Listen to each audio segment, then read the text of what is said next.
Alright, what's up guys? We're back on time once again, and the message in the Discord is already sent, so we can just go ahead and get cruising. We've been working on our game in Godot, which was originally started as just a little project for us to test out Godot's 3D capabilities, but now it's a decently featured game, and yeah, let's finish it. Let's get this done. Alright, let's see. I think we created a couple of to-dos for ourselves last time, which was smart. But let's just take a look at how it is. We can see, based on our to-dos, that we're supposed to be making sure pieces can only move to the actually allowed positions, because even though the highlighting works right now and tells us where we're allowed to move, we don't actually have anything that forces the player not to just take one of their own pieces or, do whatever. Oh, we didn't put this in the to-dos list, but I'm also noticing we didn't add any promotion. We didn't add, when the pawn gets to the back row, you get promoted. We didn't add anything like that, so we should definitely add that. Let me add that to our to-dos list here. But yeah, other than that, the game seems to be running pretty smoothly. Okay, let's see. Add promotion for pawns on back rank. There we go. And then making sure we have to take turns and maybe adding some camera movement so that when we alternate turns, the players are actually looking at the board. And we can switch between those viewpoints to make it clear whose turn it is, that kind of a thing. Okay, so here are our 4 to-dos. Let's get them done. Make sure pieces only move to actually allowed positions. I don't think that'll be too hard. I think we already have a possible positions function, right? So let's see, when we move a piece, where is that? Not update pieces. We're not looking at that. It's in the input function. So in the input function, I believe, let's see, this is when we click on our piece just to decide which piece we're going to move, and then this is when we actually move that piece. So let's see, we go ahead and let's see, what are we doing here? We're saying hang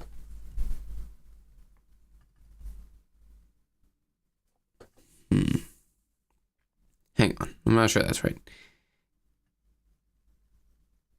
If clicked on position does not equal empty, this is where we move. Sorry about that. This first part is where we move, because we're saying if we already have a piece that we've clicked on, then where are we going to move with that piece? Okay, so this is actually where we do that. So inside of this function, we want to, let's see, clicked on piece, chess notation to array value, clicked on position. Okay, so we have the piece that we've clicked on. Let's go ahead and check possible positions and then make sure that this is one of those possible positions, and if not, then we just won't do anything. So list string possible positions equals possible positions, clicked on piece, and then what is the second variable in possible positions? It's supposed to be the position, so that's just going to be clicked on position. So we already know the whatever piece we've clicked on, we already have that in this variable here, and the position that it's at in this variable here. So we're just going to get what the possible positions are, and then all of the rest of this stuff is optional. We're only going to do it if it's actually a valid position. So we need to say if active square in possible positions. So if the active square, because that's where we clicked for the second time, right, is if it's one of the possible positions that this piece is actually allowed to move, then we'll go ahead and move them, and we'll update the pieces and basically update the array, update the models, and reset these other things. But if not, then we just won't do anything. We'll leave the highlighting as it is, and we'll allow the player to keep doing what they want to do. Okay, and we have an error here. Let's see. Close parenthesis expected. Oh, this might not be correct. We are in C# land here. So we need to say possible positions dot contains or something like that. Active square. Okay, so let's see. Let's make sure that that function is correct. So we need to search for Godot C#. Check if list contains item.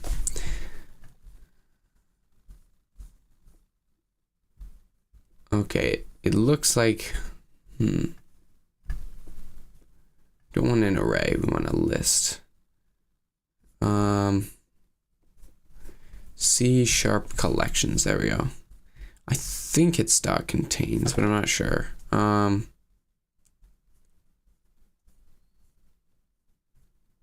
Let's actually try building it and then see. Maybe it'll give us a nice error.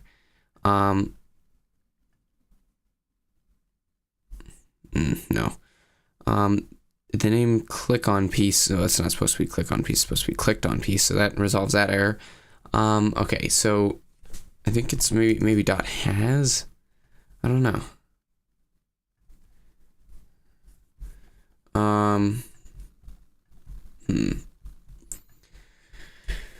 How do we check if a C# list contains an element?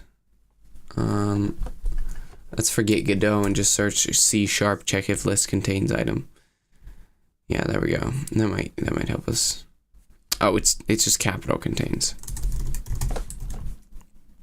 Kind of annoying they don't have autocomplete for this, but there we go. Okay, so now click on a piece. If we try to move it here, it won't let us. It won't let us move any of these spots, but it will let us move to the actual position. So there we go. That was a pretty quick one. Click on a piece, it won't let us move one in front or anywhere back here, any of these. It'll only let us move to those two. Okay, now there is one caveat, which is that if we've clicked on, let's say this pawn, if we click on another of our pieces, we're probably trying to switch which piece we're moving. So we should probably change to highlighting this piece. So if possible positions dot contains active square, move the piece, but we also want to check else if the piece is on the same side. So let's say clicked on, or hang on, piece, because this is the piece that we're hovering over. If piece dot, let's see, if the first character is the same as our clicked on piece first character, then that means they're on the same side. Because if you remember, on our chessboard, the first character is which side the piece is on. So if these are both black pieces, then that means that, well, it's the black player trying to switch from having highlighted this one piece to having highlighted a different piece. And so then we need to do all of this, which is the code that we do, and we're going to turn this into a function, don't worry, which is the code that we do if we've just clicked on a piece from scratch because we haven't clicked on anything else.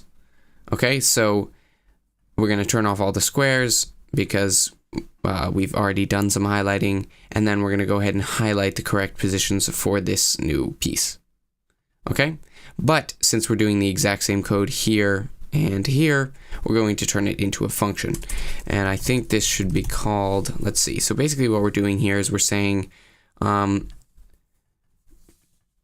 take a piece, let's see, it's really just we've clicked on a position and we want to register that. So maybe, oh crap, I forgot my coding. No, that's really, I do that a lot. Okay, yeah, it happens a lot. All right, well now you're able to actually see the code that we're writing, so hopefully that's helpful for you.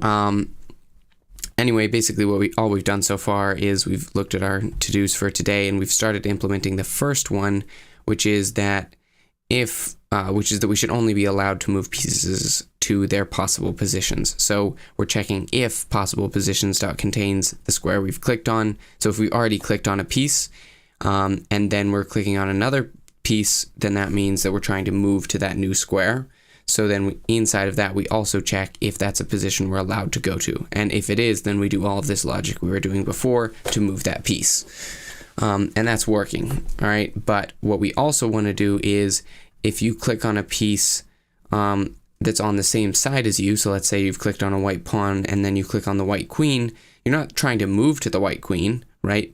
But you are trying to select the white queen and see where she can move, okay? So we turn off all the highlight squares, and then we go ahead and do the code to actually highlight the correct squares for the new piece that we've just clicked on.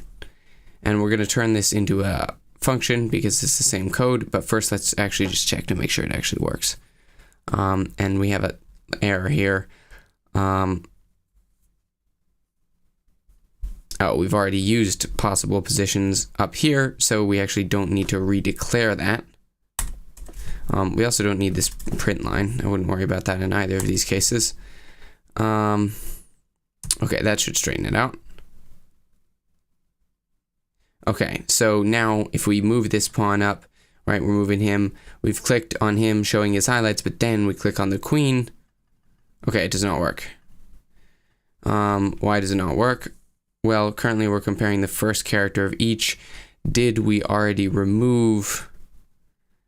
let's see, clicked on piece should contain that first character side, flag, the flag that tells us which side it's on, because it's just directly getting the value from the array. But piece, maybe we removed it from this. No, that's the same thing, because here it's printing out, mouse clicked on piece W queen. So if piece 0 is equal to clicked on piece, that should be running at this point.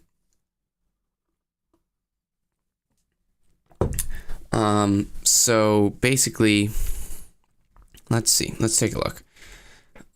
Let's just go ahead and print out both of these. Okay, so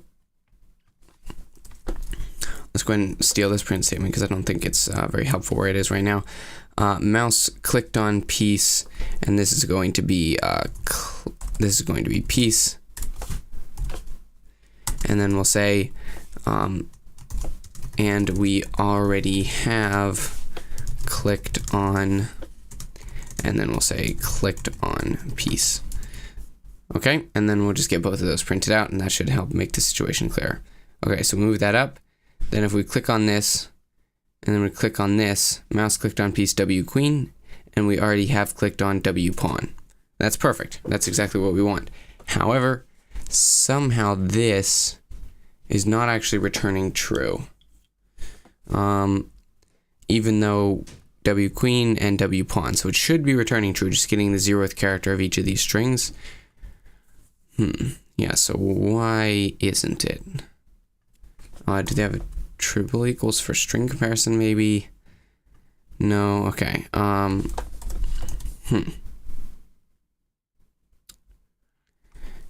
Very interesting. So piece, let's go ahead and print this on piece of side blank, and we already have clicked on piece of side blank, because again the first character should be the side that it's on, white or black, W or B. So let's go ahead and print that out. Click on the pawn, then we click on the queen to try to switch to her, and there we go. We're seeing that they both seem to be the exact same character. So maybe this function just isn't working. Let's just go ahead and run a gd.print here. Just say hello. That was supposed to be an exclamation point, but it ended up a 1. No worries there. Click on the pawn, click on the queen. Okay, so this little bit of code actually is running, which is good, but it's not actually working for some reason. So that straightens out that confusion. We can delete these print statements. So this piece of code is running, but we turn off all the squares. Okay, clicked on position equals active squares. That's what we want. Yes, because we've just clicked on a piece. Oh, but then possible positions, we need to actually update that. Right, we need to update that because we're no longer doing it for the possible positions for the pawn that we've already clicked on. We need a new possible positions for the queen that we are just now clicking on to calculate that. So we actually need to change this And we need to say possible positions equals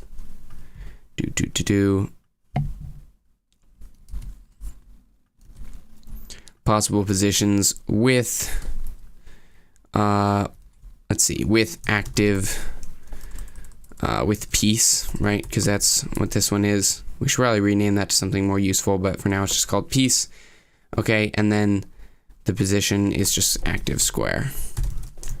So I think that will straighten out the issue. Let's go ahead and check that. Pawn, move him up. Pawn again, but then we switch to the queen and it shows us where the queen is allowed to move. Click on the queen, it shows us all of this, but then we click on this pawn and it does that. Perfect. Okay, perfect. Yeah, so now you can switch between your pieces if you actually meant to click on this one or this one or this one or this one or this one. You can do that, and then you can move them only where they're allowed to move though, and there we go. Okay, so that task is checked off. We're good to go. What is next? Oh, well, but we still need to make this into a function as promised. Now that we've got it working, so let's say private void highlight possible positions, and then we're going to take in a position. So this is going to be a string position, string piece position. Okay, and then we should probably have a string piece and a string piece position. Okay, so then inside of the function, we should be doing the same exact thing on both of these. So I'm just verifying that. Yep. Okay. Inside of the function, we take in the string piece, which is going right here, and then the string piece position needs to go here instead of active square, and I guess here instead of active square is fine as well. Well, is it? Yeah, that should be fine. And then we just go ahead and light up all of the positions. But I don't think if this function is called highlight possible positions, I don't think we can say we can put this line of code in there. I don't think that's because then, yeah, this piece of code here doesn't really make sense inside of a function called highlight possible positions. So let's keep that outside, and I believe in both cases we're just setting it equal to active square. All right, and then it's just these 3 lines that are getting, or 4 lines that are getting replaced with highlight possible positions. So we'll just run that in both places, highlight possible positions. And then here we were doing it on, let's see, clicked on piece, clicked on position. And then here we were doing it on piece and active square. Okay, let's make sure that our refactoring didn't cause any errors. It did. Clicked on piece does not exist. What line is this?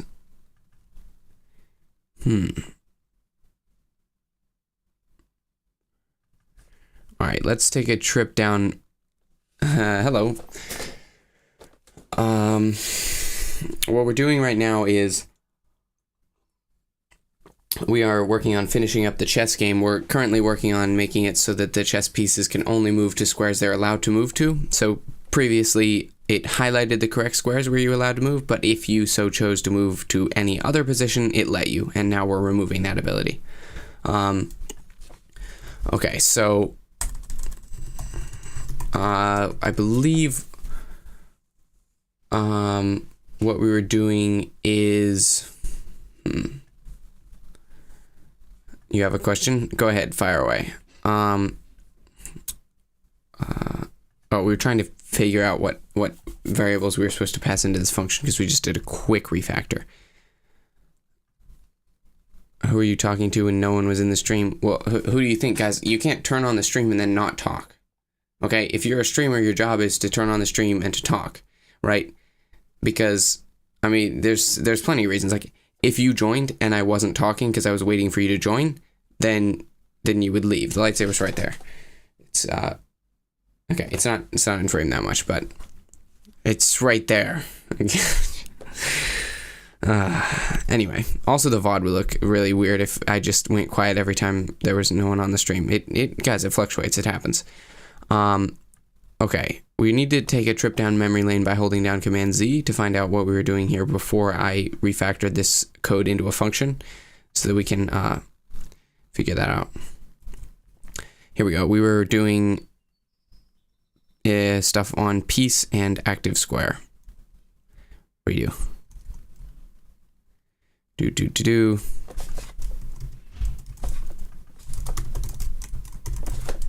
Perfect. Okay, let's go ahead and run this. Do I want to be a cool YouTuber when I grow up? Of course. Doesn't everyone? Well, I guess not. Okay, so now basically what we have been working on here is if you click on this piece, you should not be able to move to any of these squares. You should also not be able to take your own pieces, but if you click on one of your own pieces, then probably what you're trying to do is switch to that piece. So now it switches to that piece's highlights. So once again here, we can't go anywhere over there or in these random places, but we could switch back to the queen and then she could take this and then blah, blah, blah, blah, blah, do, all kinds of things. So yeah, there we go. That is checked off, and we've even put it into a little function. So Uncle Bob should be proud. Yeah, that was a pretty nostalgic trip over the days when we didn't have this function and we just had these 3 lines of code repeated in 2 places. And that was a good time. That was a good time. Okay. Next on our list is add promotion for pawns on the back rank. We don't have to do these in order either, so we might go ahead and skip to make sure white and black have to take turns, because that's kind of really important. Well, I guess the other one was, but blah, blah, blah, blah, blah. Yeah, I don't think we're going multiplayer with this. It really was just a kind of a tech demo to see what we could do with Godot's 3D and coding and whatnot in Godot. But yeah, I think we gotta wrap it up. Yeah, hopefully we'll actually make a real game afterwards. Cook up something actually fun to play. The thing is with chess, like it's been done a lot of times. There's not a whole lot there, so I don't want to spend too much time on it because I don't think actually it would be pretty hard. I don't know what Godot's multiplayer looks like, but I can guarantee it would be pretty hard to. It's not, guys, it's not just like a magic toggle switch. A strange feeling that, oh yeah, good, go ahead. He should, if he makes a good multiplayer game, then we can just play that. We have no need to make our own. A jacked opponent AI. Well, yeah, and then a chess AI, like again, it's been done. Like we're not gonna beat Stockfish, so we might as well just, yeah, we that's not really. See, it's better to be in a smaller industry than the chess industry where we can actually make our mark. Whereas the chess industry, we're not going to beat Stockfish, we're not going to beat chess.com or Lee Chess or whatever you want to use. So, it's kind of futile. Yeah, we got to pick an industry where there haven't been as many games or a game idea that no one's ever done before, which is obviously ideal. But anyway, enough philosophy. Guys, we're always going to be working. We're going to stream once a week or maybe even more in the future. So we're always going to be working, except when you guys convince me to not work. So that's on you, technically. But yeah, let's clear out these extra print statements too, because they're kind of annoying me filling up the console with stuff we don't actually need. Is that it? One of one? Oh, okay, that's an error. Guys, you can leave error print statements long term, but you don't want to leave any other print statements because there's no point.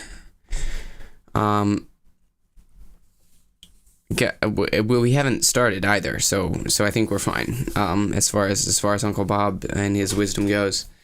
Okay, so we need to make it so they take turns. So we really just need to have a bool that flip-flops back and forth whenever one of them takes a valid turn. So let's just do that.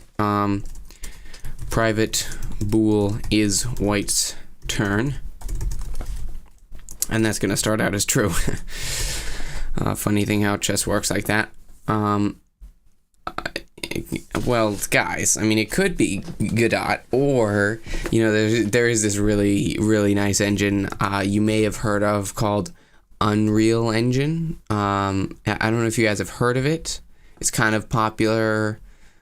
Some people use it, you know, it's kind of, you know, the best engine that there is, you know, from 3D games. I mean, it's true. I mean, just look at it, guys. Like, it's beautiful. Wow, I don't know why that turned so small. Like, just look, guys. This has never been done in Godot. Actually, I wonder. I should look that up because I keep bashing Godot. But let's take a look at the most popular Godot games. Let's take a look.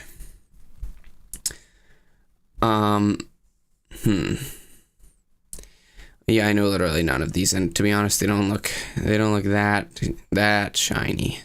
This one looks a little shiny. Is this made in Godot?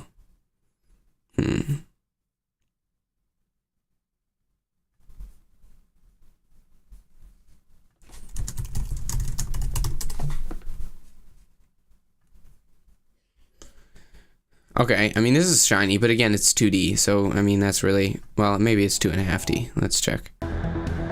No, I think it's just straight 2D. I don't know. Hard to say, but guys, yeah, if you're making a 3D game, I think you gotta go Unreal. That's just how it is. Unless you are already a Unity frog, in which case, just go ahead and be a Unity frog, but, like, I don't think, unless you, like, really like Unity and you want to keep using that because you have experience there, if you're just starting out, I would say go with Godot. Or Unreal if you're making 3D, because Godot is just better. Unreal's just better. Okay, hey, you guys are confusing me. I'm gonna move on. It just looks bad by default. Yeah, but guys, I just looked it up. Like, you're not making, like, genuinely, at this point in time, right? A few years down the road, it might be a different story. But right now, you're not making Fortnite. You're not making Apex Legends. You're not making Star Wars Jedi Survivor. You're not making those games in Godot. It's just not happening. It is happening in Unreal Engine. Okay, so if you're making a 2D game, there's examples of 2D games that have done well in Godot. But 3D, it's just not happening. I'm sorry, but it's not. Not yet. Yeah, go ahead. Give me that picture. Add some camera movement. Okay, yeah, make sure white and black take turns. We have is white turn. Okay, so then we need to check basically when they first click, right? We want to check when they first click because we're not letting them click on a black piece if it's white's turn or a white piece if it's black's turn. So when they first click, let's see, this is when they first click, this second part, right? Else if piece is not equal null. And then we also want to check and end piece 0, so the first character in the piece is equal to W, or it's not white's turn. Okay, so you see what I did here in this second part. Basically, we're just saying, all right, in addition to the piece that you just clicked on not being null, it also has to either be white or it has to be black's turn. All right, so that should, wait, hang on, is that? Imagine if piece 0 was black, right? Then this would be false. And this would be, I think it's fine. That's fine, right? Maybe I'm tripping. Hang on. We accidentally forgot to, well, we didn't forget, but I just overwrote us because I thought we were closing the first parenthesis. Anyway, let's go ahead and check and see if this works. So we should not now be able to move any black pieces. We are not. We are able to move white pieces, but now, okay, that, yeah, so, yeah, okay. We did not implement it correctly, because we did not switch whether it's white's turn. So it's now always white's turn. So let's go ahead and fix that. Is white turn equals not is white turn. Beautiful.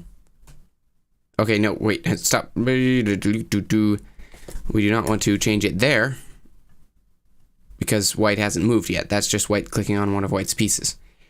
In here, if we actually succeed in moving, that's when we want to flip-flop between the turns, okay?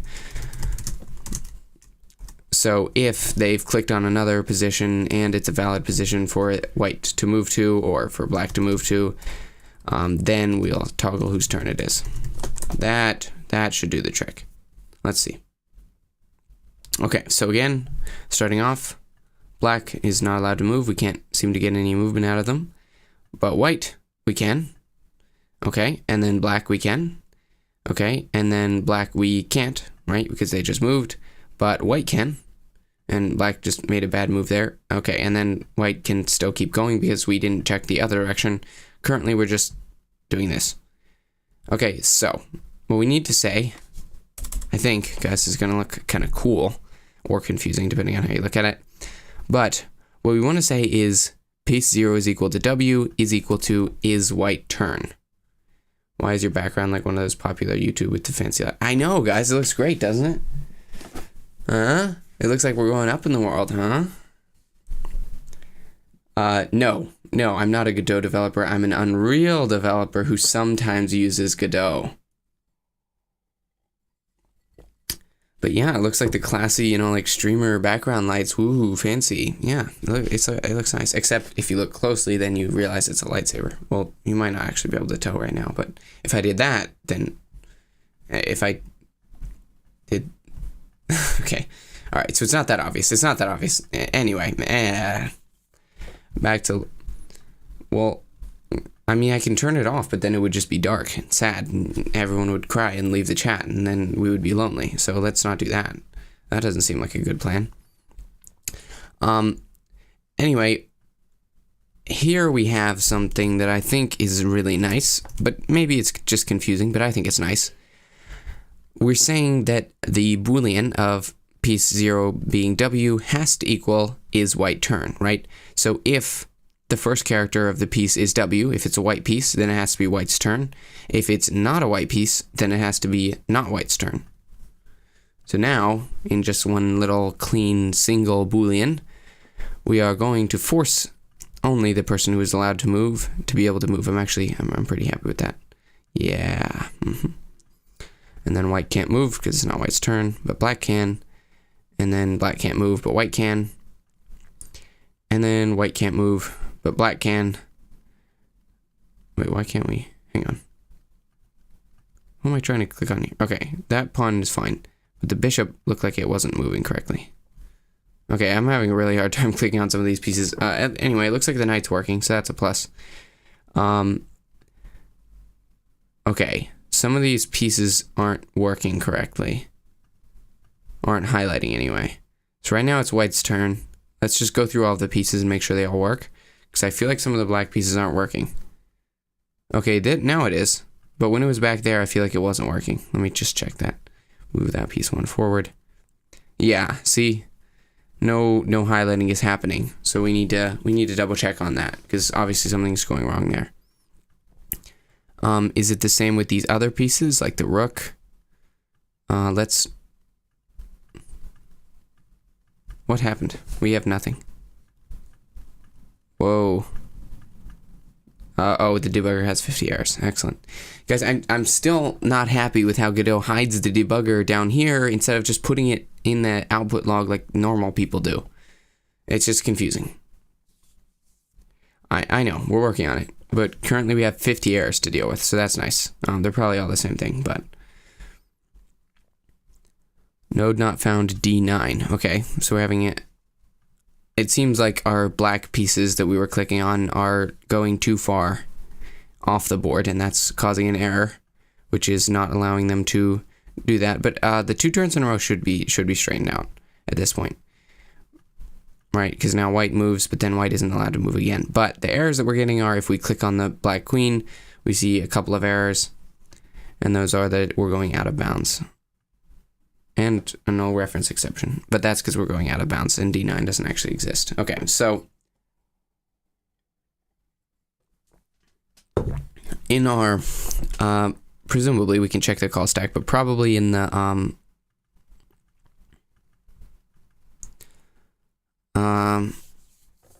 okay, so set square glow, which is getting called by this for loop, which is coming from the possible positions, okay? So let's go back to that. Yeah, we're getting possible positions, and then we're putting them into set square glow. And so since set square glow is getting the arrow, it must be an arrow with our possible positions function. Easy stuff, easy stuff. Let's just try to find it. We also have a to-do here for adding en passant, but well, we'll see if that happens. Okay, and making sure the king can't move into check, which is also important. Probably more important than en passant. Oh, and castling. Hang on. There we go. Okay. So this is happening for most of our pieces. I think. Hang on, we said less than. All right, we're gonna have to go through this, but I'm pretty sure. Yeah, we're having an issue here because it's supposed to be. I'm guessing. Let's do it with the rook first. Let's make sure the rook is having an error, but the rook's a little more straightforward because the lines are straight lines. So let's make sure that it's actually the that we're. Okay, what? We just had an error right off the bat there. This is not promising. Outside the bounds of the array. Guys, we didn't even do anything. Hold up. Same issue. How? On Discord, I guess. Alright, let me check. Picture of what Godot can look like. Oh, is this in Ryan Games? Guys, this is an example of what Godot can look like. That we have cooked up here. And basically what we're seeing here is, yeah, I mean, guys, it's fine, but it's not Unreal Engine level. I'm sorry, but it's not. It's just, it's me. I have to say, it's me. It's just not Unreal Engine level. Not, why didn't I wave to you? Well, I'm trying to stream. It's, there. You happy? All right. I have now successfully waved. Okay, so we're having an issue. I believe we're having this issue with, is it now with everything on the edge of the board? Because if so, that's kind of crazy, because I would have thought we would have found this issue earlier. But perhaps it is. Let's try this rook down here in the corner. Looks like it did give us an error. Okay, the rook down there in the corner was a different error. That was an error because, I think, because there's 0 spots where the rook is allowed to move, and so we tried to loop over those spots and it gave us an error. So let's go ahead and fix that right quick, because that's an easy error to fix.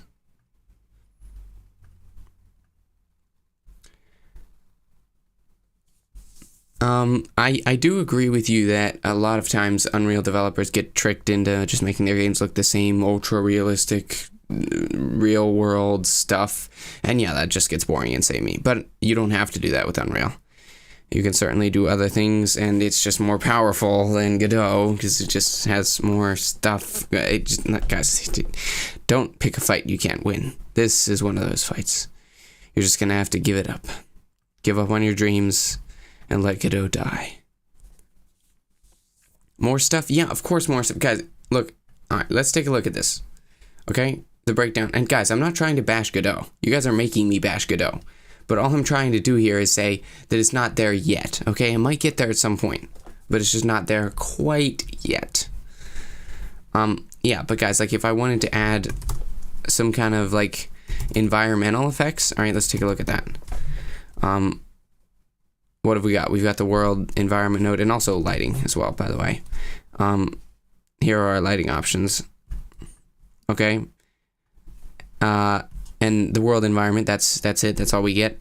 With Unreal, you can do volumetrics. You can do volumetric clouds. You can do volumetric fog. You can do all different types of lighting. Like in Godot, it seems like we have some pretty limited lighting options that we can get.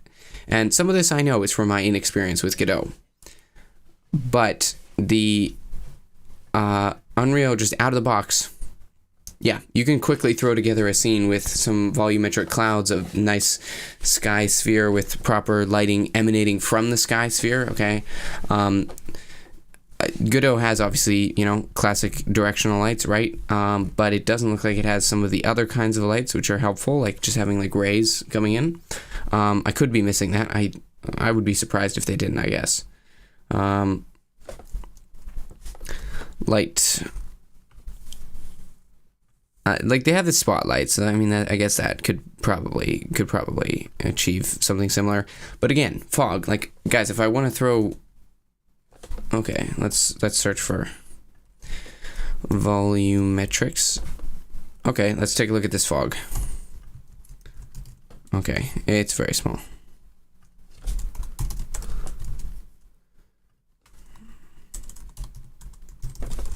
This is getting a little off topic from our chess game, but all right. Where is my fog? All right, we have a okay.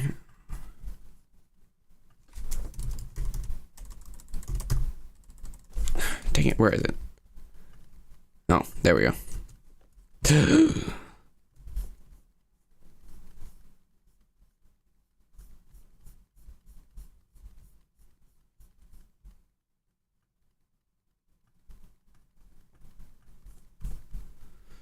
Okay, and we don't really need the volume, I don't think, because we can just do it straight in here.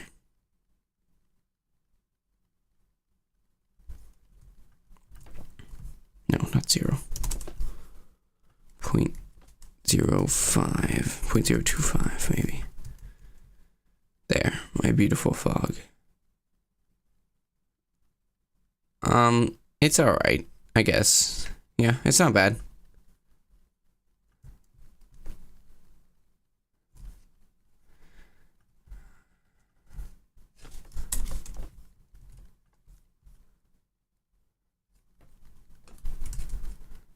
Yeah, we can switch it out for this one, but it doesn't like it when we do that, does it? Give us well, last time it gave us an error, I think. You guys, also, I don't think they struck a perfect balance here, no. What if I wanted volumetric clouds, guys? What if I wanted, let me think what else. What if I wanted out-of-the-box support for a full, 3D character, first-person or third-person character setups that I could get out of the box as examples? What if I wanted vehicle support? What if I wanted a fully built vehicle system that I could get out of the box? What if I wanted, like, there's other examples, but I think I've listed enough. If the main thing that I can do for you here is open up the Unreal Engine and open up, just launch it, really. Just launch it. Go ahead and launch it. And then, guys, I'm not saying these things can't be done, right? My point here isn't that you can't do certain things with Godot. I think that most things can be done in most engines if you really try hard enough, but Unreal is a very popular engine with a very big company behind it and a very lot of years behind it. And so that means that they have this and this and this and this already here. They already have all of these things out of the box so that you can use them.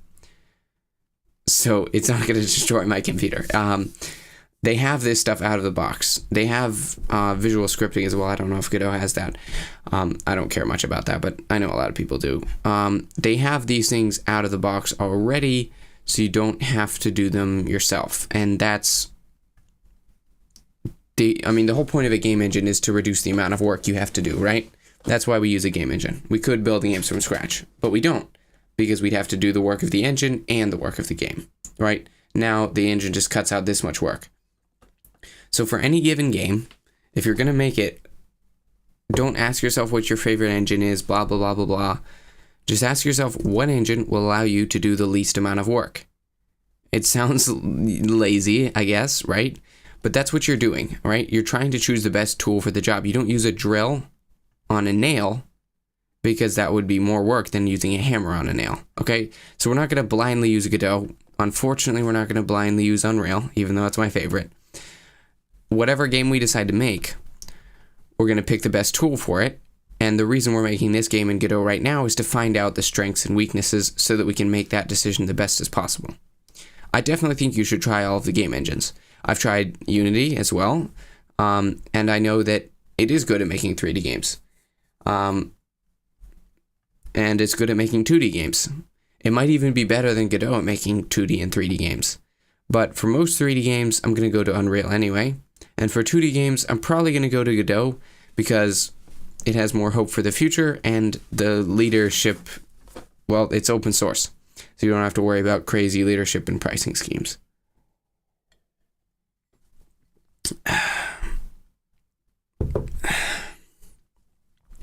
Yeah, I agree with that. They're definitely not lightweight, and they've definitely lost a lot of what initially made them so good just a few years ago. So yeah, that's why I would choose Godot at this point for 2D games, probably. Again, it depends on the 2D game. There might be 2D games where I would pick Unreal or maybe even Unity if it was something like, I don't know, I can't think of an example. But you just choose the best tool for the job. So we're not going to blindly choose an engine, we're going to choose a game, and then we're going to pick the engine. The only time you choose the engine before the game is if you want to learn an engine so you can add it to your toolbox. Okay? Then you pick a game that you can make in that engine to learn the engine. That's adding it to your toolbox. As soon as you've added it to your toolbox, it's in the toolbox. You don't decide which tool you're going to use before you build the house. You decide on the house and then you pull out the tools. That's it. All right, enough of that philosophical stuff. Let's finish some more work. Unreal is not open source, and it's definitely not lightweight. It's very heavy, but it is kind of open source. It's not open source because it's not like free, but like you can access the code if you want to. It's just that you still have to, like, you can access and change the code just like you could with Godot, but you still do have to pay your royalties to Epic Games. So that's all. So it kind of has some of the benefits. Obviously not all of them, like the free aspect, but it does have some of the benefits.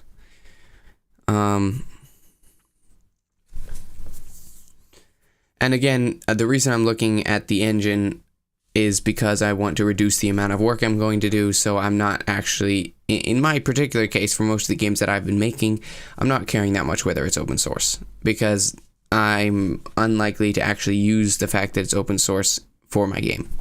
I'm more likely to just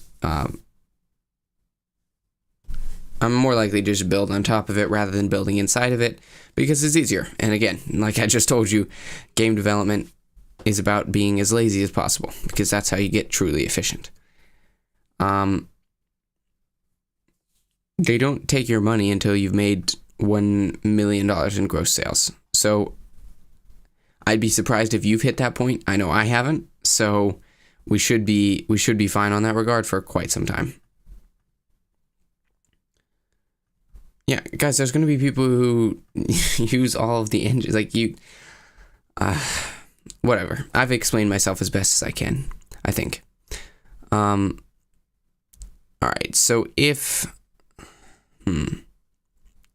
let's see. So the current issue is if we click on a piece on the edge of, or if we click on a piece that doesn't have any squares they can move to, then we get an error, right? So this piece, or even this bishop, boop, doesn't have any squares it's allowed to move to. So then when we click again, it goes through the possible positions and tries to check if possible positions contains the new active square.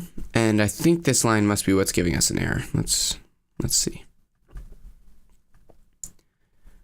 Oh no, it's this line, piece 0. Okay, so we need to check if piece does not equal null. Well, we can just check if piece and clicked on piece and there we go. Okay, so now we're checking if both of those are not null, and then we can go ahead and keep it rolling. Guys, the game doesn't look good. It's just it doesn't. Alright, that's not. Okay, we do need to say it does not equal null. Alright, I was trying to hope it would be nice, but apparently not. We have to spell it all out for it. Alright. there's no detail. Guys, these models are incredibly simple. There is nothing graphically complex about this. This is not the way to win your argument about the Godot engine. Okay, this rook is not allowed to move anywhere, but that's okay because we don't get any errors. Oh wait, it's not our turn. So let's go ahead and make it our turn, and now we still get errors. We still get errors. Okay.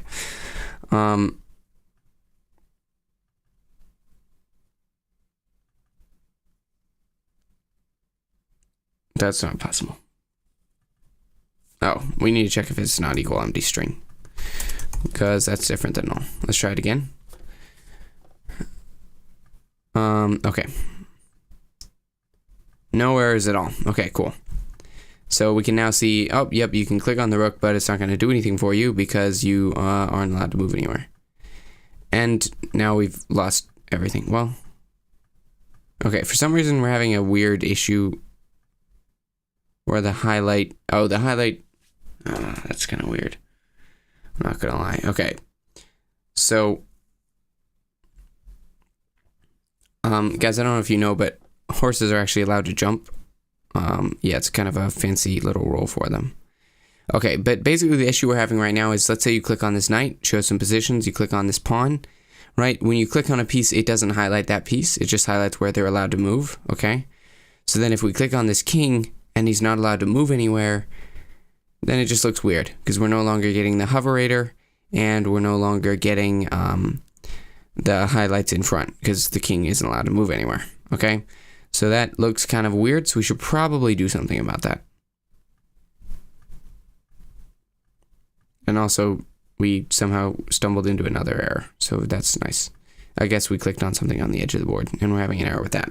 Okay, let's fix stuff on the edge of the board giving errors, and then we'll fix the fact that it looks weird. We'll fix the essential thing, which is errors, and then we'll fix the fact that it's just a little weird looking thing.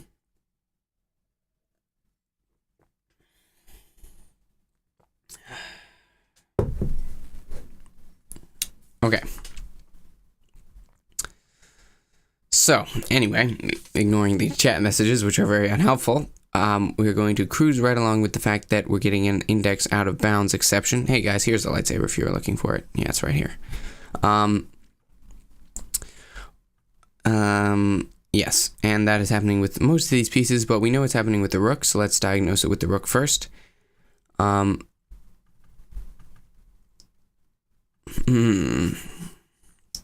Okay, so as far as this moving number goes, I believe it goes on the range of 1 to 8, which is why we have it less than equal 8 here. But if it goes on the range of 1 to 8, and we're increasing it immediately, that's not right. It needs to go in the range of less than 8, so that the plus plus sets it to 8, and then we check that as our final case. Wait, hang on. Yeah, less than 8. So the last case is when moving number is 7, and we increase it to 8, and then we do these checks. So anywhere it says less than equal to 8 like that, that is wrong. Beep boop. If that is the only error, that's actually going to be pretty smooth, but I doubt it. So let's go ahead and try again. Maybe we got the other ranges correct. Maybe not. Okay. Rook, no errors. Bishop, no errors. Queen, no errors. Looks like we're moving pretty smoothly. Let's check over here. Bishop, no errors. Queen, no errors. King, no errors. Okay, I think we're actually cooked. I think we actually cooked, not we are actually cooked. Yeah, I think we did a good job. You can see that black is playing a very strange opening now and getting kind of wrecked. And yeah, that's pretty good. Let's make sure you're still not allowed to move white pieces when it's black's turn. Perfect, perfect, perfect. And you're still not allowed to move, you're still not allowed to move black pieces when it's white's turn, and we don't get any errors no matter which piece we click on. Even if they're not allowed to move anywhere, we're still fine. Okay, so the only thing left is the fact that if I click on, let's say, this bishop, which isn't allowed to move, nothing's highlighted, and so that looks a little weird. Whereas normally, if I just complete a move here, right? Normally we get our square highlighted that we're hovering over, okay? So the fact that then we click on a piece and then we have no more highlighting, That feels a little bit weird. So maybe if we click on a piece that doesn't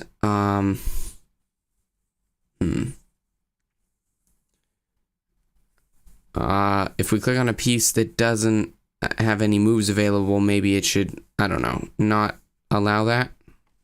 Maybe it just rejects that and keeps you on the other piece that you had clicked on. So like, for example, we're on this knight here. It just doesn't let us click on the rook. Although that could be a little confusing because then maybe you just think you're missing it. So maybe it should click on the rook, but then it turns that tile red or something.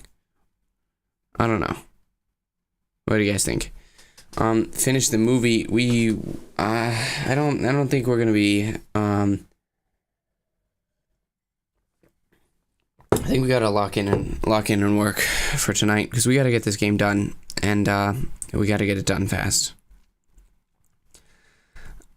Guys, we might use Godot next time. It's up in the air. All right, I'm just saying it's not confirmed. We might use Godot. We might use Unreal. It depends what game we're making. That's all. But as far as our to-dos go, we have now added turns. Let's add pawn promotion. And I don't know. What do you guys say we just auto promote to a queen? Because that's nice and easy. So let's for now just do that. Auto promote to queen. So basically what we're going to say is, where should this be? In the confirm, when we confirm a move right here. Let's see. What does update pieces do? It's possible that update pieces could check before it does all this stuff. It could check if there's any pawns on the back row, and if there are, it could switch them out for queens. So, well, maybe we should have a separate function for that. Yeah, let's add a separate function for that. Right, we don't really need a comment that says exactly what happens on the line below or here. I think this was the pseudocode, but we can now safely remove that. Right, that's a fair comment there because this line isn't entirely clear on what it does. Yeah, all right, fine. I'll leave both of those, I guess. Okay, so we're creating a new function which is going to be promote any pawns.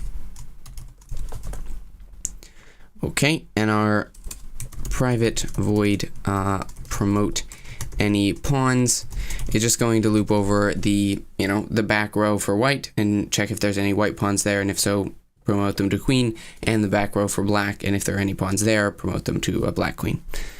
Okay, so we need to say for how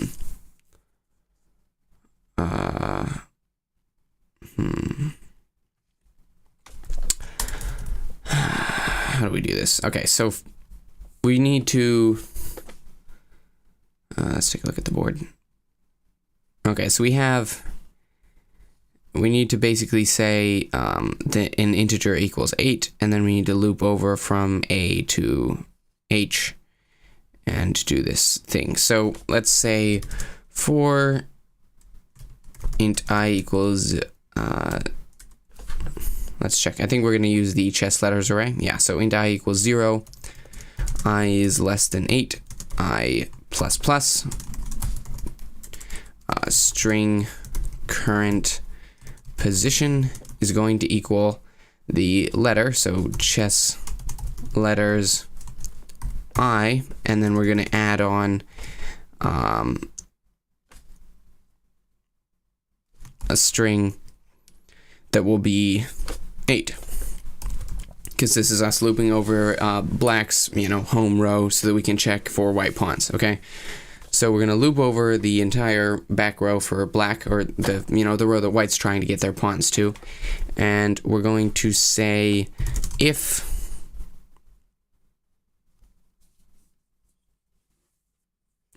loop through all the pawns. We don't have a list of all the pawns, we just have the board. So instead what we're going to do is we're going to loop over each of the back row and the front row, and it's the same idea as if we looped over all the pawns, except instead we're just looping over the squares that might be relevant instead of the pawns that might be relevant, because we don't have a list of pawns.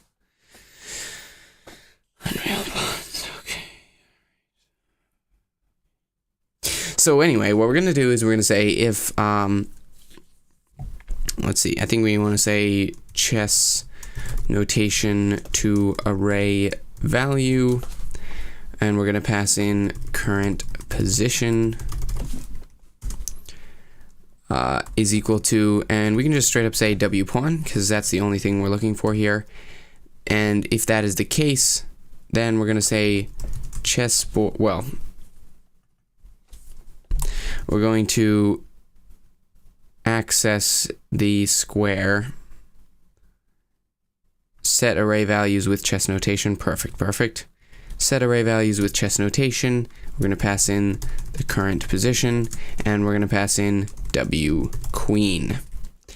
And that should auto promote our white queen when she gets to the back row. Is that correct? Let me just check. Yeah, notation position and then new value. Okay, perfect. And then we're just going to do the same, that's not the right function. We're just going to do the same thing, except for the one row, and we're going to check for black pawns and promote them to black queens. Okay, perfect. That should get us all the way. Let's try it out. Boop. Boop. Boop. Boop. Boop. Boop. Okay, I just realized this is the wrong pawn for taking out the rook, but that's okay because we can just do that, and then we can just go ahead and go and take out the knight. Okay, there we go. Oh, that's sweet. Oh, yeah. It's perfect. And then this white queen is going to try to come back to defend, but it is too late. Black queen is going to escape, and oh yeah, that's perfect. Okay, so it works. Auto-promoting queens actually works. It works perfectly. There we go. Camera movement. Okay, we haven't done any camera movement yet, so this is going to be interesting.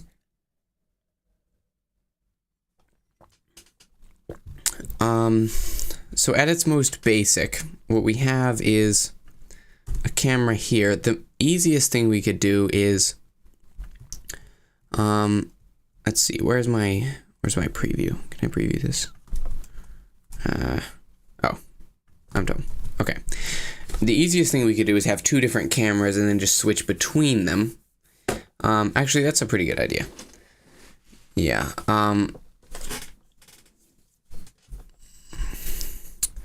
Yeah, put the camera at the top. No, I think we'll do two different cameras, and then if we decide we want to get really fancy with it, I guess it's up to you guys. We could even add some camera movement, you know, so each player can move their camera around a little bit if they want to look around at the board. Maybe with like the keys, since we're already using the mouse for looking around. No, we could have fancy camera motions, right, guys? Godot isn't that limited, right? I'm just messing. So yeah, what we would do, either way, we're probably going to have two cameras. So I'm going to have white camera, black camera, and then I'm going to just, okay, wait, hang on. The repositioning these is going to be annoying. Let me just, what is the complaint? I'm seeing a lot of people saying bro. I don't know why. Kids these days, you really never know. All right, let's just add an empty node. This is for repositioning purposes. Add it to the main scene, and what we're going to do is a little trick called why did it put, guys, why can't I zoom?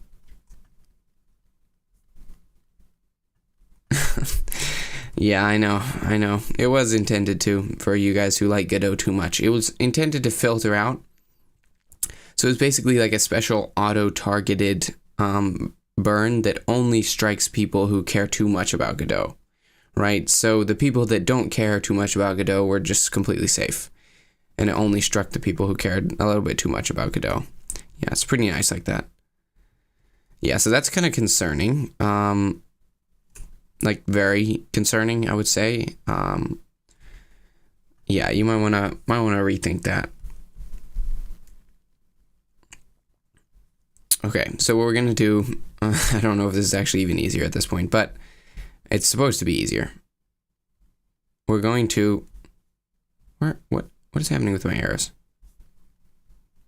I need the blue arrow. Give me the blue arrow.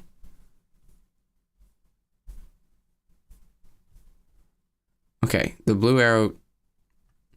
Bro, this is why I don't like Godot. It's just annoying. I hate it. It's evil. It's very... Okay.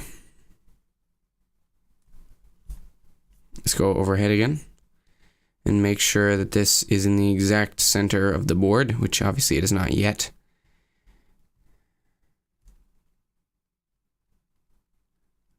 I do think we're actually going to need this. It's not just because of laziness. Oh, wait, is it in the center? It might actually be in the exact center. Stop. Rotate. It's the rotation. All right, I don't know. That looks perfect. Nope. One more. One more. Perfect. First try. All right, there we go. If you scroll up, you can move faster. Oh, wait, right click and scroll. There's no... I'm on a trackpad.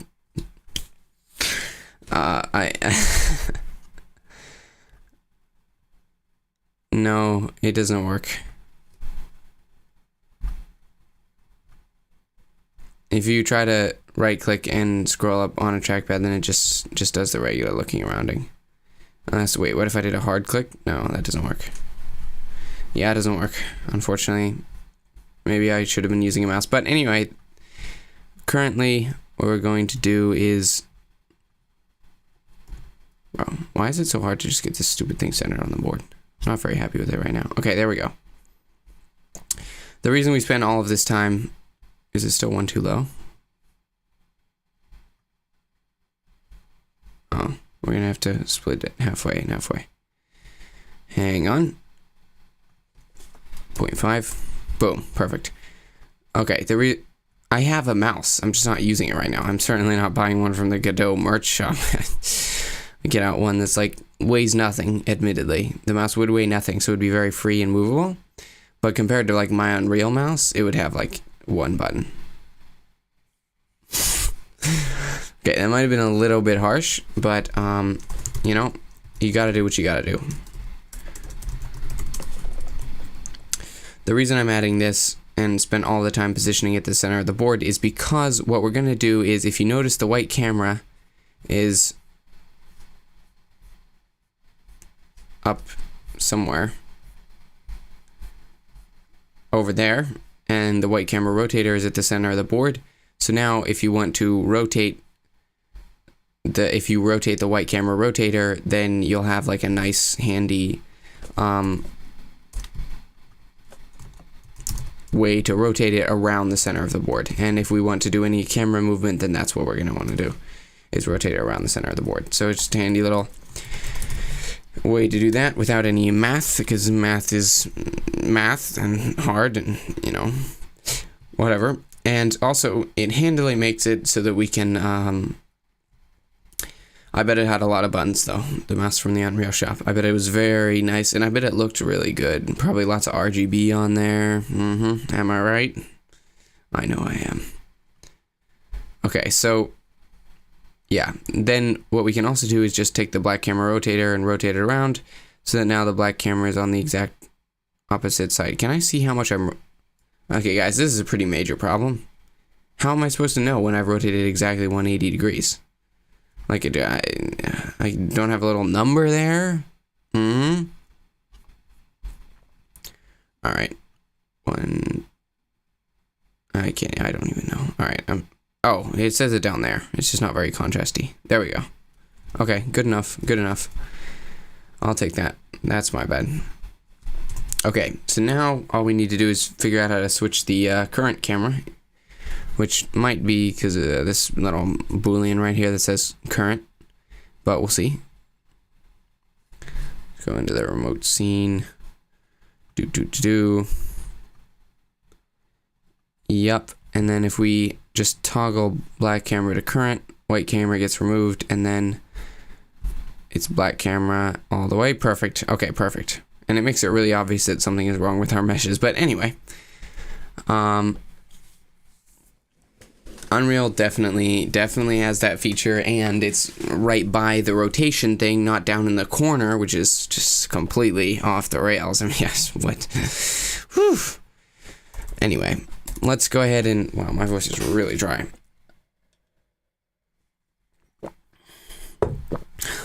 Let's go ahead and add camera switching. So we're going to need to go ahead and have a couple of variables. Dude, we really don't have, oh, never mind. Okay, we're going to need to add a couple of variables. Export private node 3D. Actually, we should probably make it explicit. This is a camera. Camera 3D white camera. And we're going to export private camera 3D black camera. I know, but I think what I'd like to do is have the players able to rotate the cameras around. So then we want to have two cameras so that the black player camera's position is saved, which technically we could just save it ourselves, but it's nicer if it's just saved sitting there. And then, you know, we just switch back to the white camera, which is where it last was when the white player was using it. Just for when we add camera movement, that's all. But we could absolutely do it with one camera. Yeah, we would just have to do a honestly, that probably would have been a better plan, but it's too late now. No going back. Build. Assign. And there we go. Oh, so basically, well, so what I want to do is have the cameras actually able to move around a little bit of rotation. Well, I don't know about movement, but a little bit of rotation, right? So if the white player wants to look at the board from the side, they can rotate their camera over to the side. And then we'll switch to the black camera. The black player maybe doesn't want their camera rotated to the side. So theirs would still be at the correct rotation that they left it at. So it won't always be a 180 flip-flop, okay? Because we're going to have additional camera movement in addition to the flip-flop. If we were just doing the flip-flop, absolutely. Just switching that by 180 would definitely be the way to go. Okay, so the next thing we need to do is we need to say I'm going to probably add a new function for changing turns, because now there's going to be potentially a few things that go into it. So let's think, what is it, under unhandled input, there we go. Yeah, right here where we say is white turn equals not is white turn, we're going to create a function switch turns. Switch turns. There we go. And then private void switch turns. There we go. We're going to flip-flop that variable, and then we're also going to say,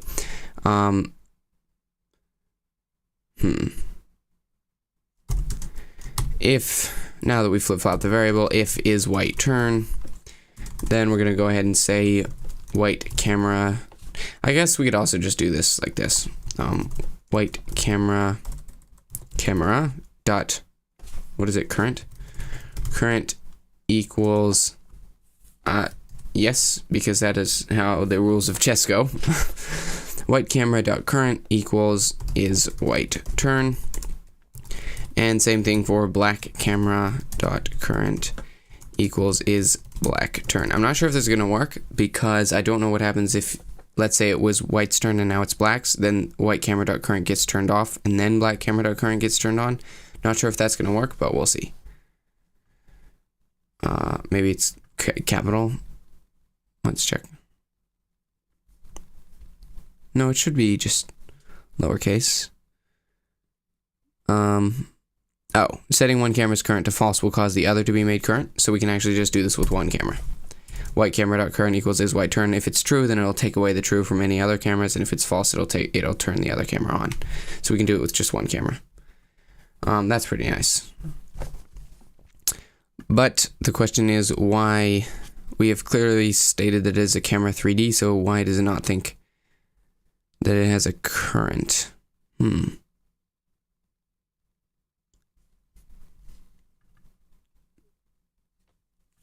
I don't know. I haven't played with multiple cameras, but I'm sure it does, because it's just, it's just coded like that. Okay, so why doesn't camera 3D contain a definition for current? We're seeing it literally right here.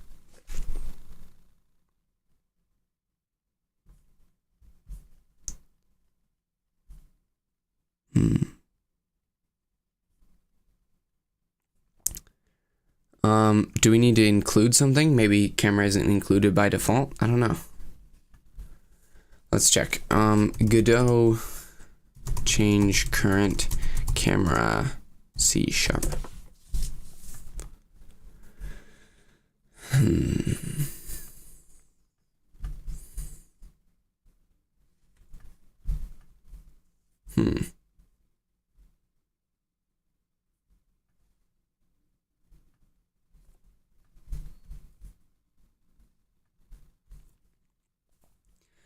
Okay, I've pulled up the documentation for camera 2D. I can go ahead and throw it on here. Okay, I'm a little concerned. Then you don't have to be the same as the other test.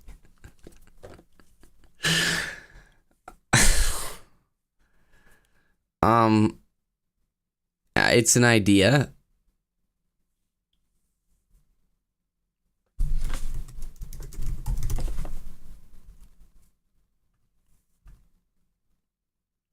Use current and make current. So we could do make current. Maybe current isn't public.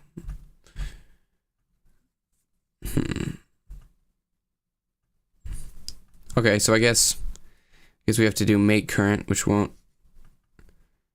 And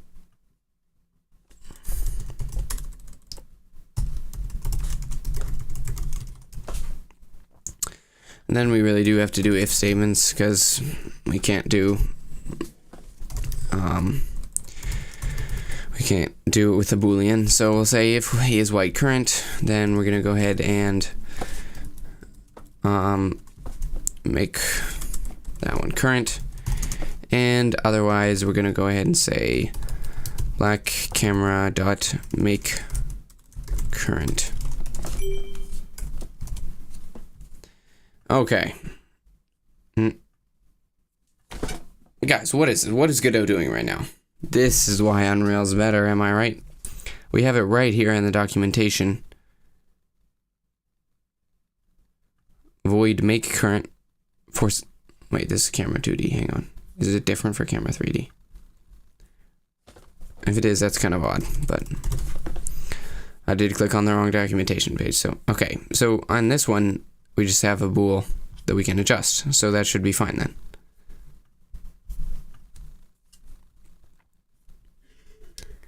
We have a demo here, which we can check out. Oh, well, it doesn't actually give us the code, which I would like to look at. I don't want to download a whole project for this. Yeah, so we should have a boolean current right here, which we should be able to go ahead and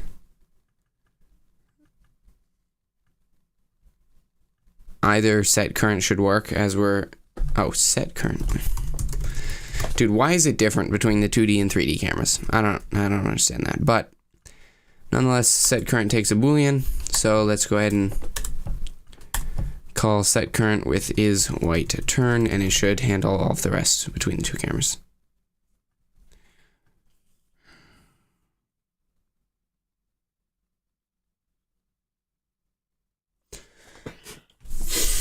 Guys,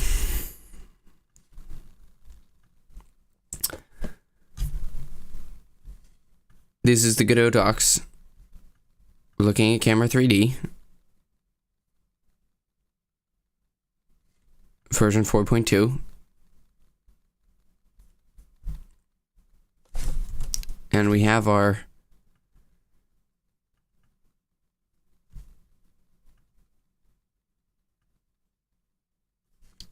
void set current, which is supposed to set it with a boolean to set this I may not be a programming expert, but camera 3D set current passing in a boolean. What are we missing here? There's also, well, it's C#. Of course, there's no autocomplete because they hate C#.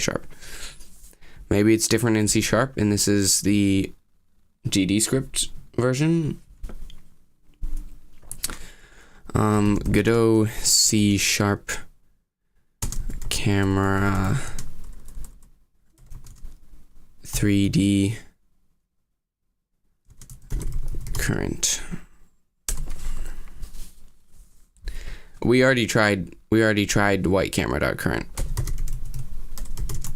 equals true, and it does not like that either. I think the reason may be because Godot is a subpar game engine, but you know, it's not confirmed.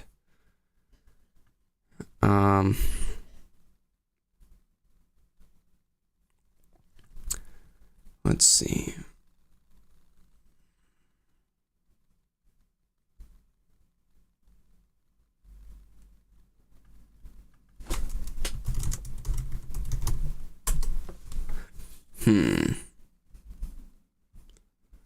Why is there no C# documentation? Just want some C# documentation. Is that too much to ask? Alright, let's see.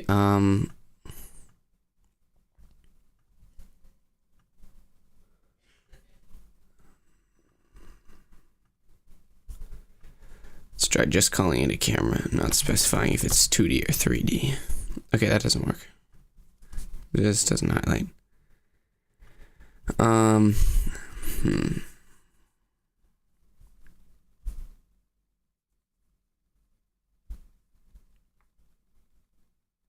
Okay, let's check out this video.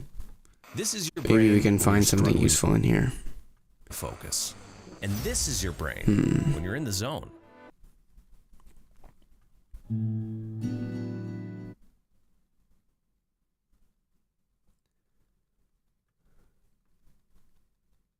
Using VS Code, gotta respect that. Okay, this is Godot, right? Okay, yeah. Okay, he's just setting up the touch code because he's doing something with touch. That's fine. We just need to find the camera. What is this? Camera movement? I just want to get the camera and set its position.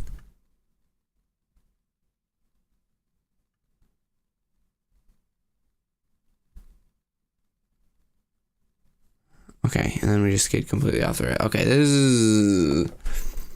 What on earth? Alright, well that wasn't very helpful, not gonna lie.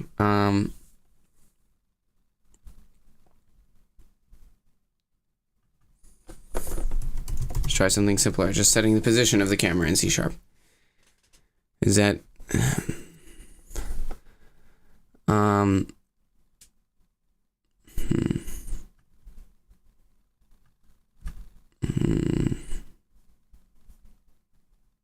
Guys, I just want some C#.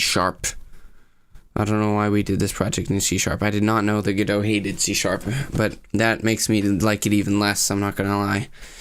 This anti-C# propaganda, basically, at this point. I mean, there's only really one place we can go at this point, guys.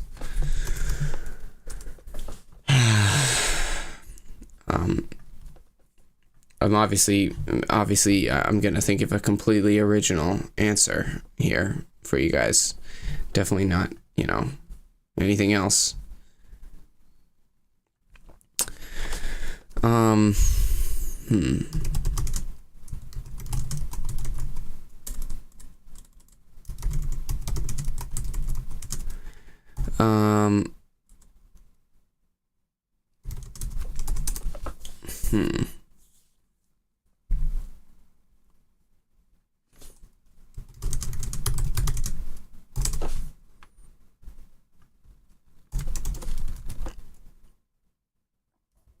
Okay, guys, if this actually works, hang on.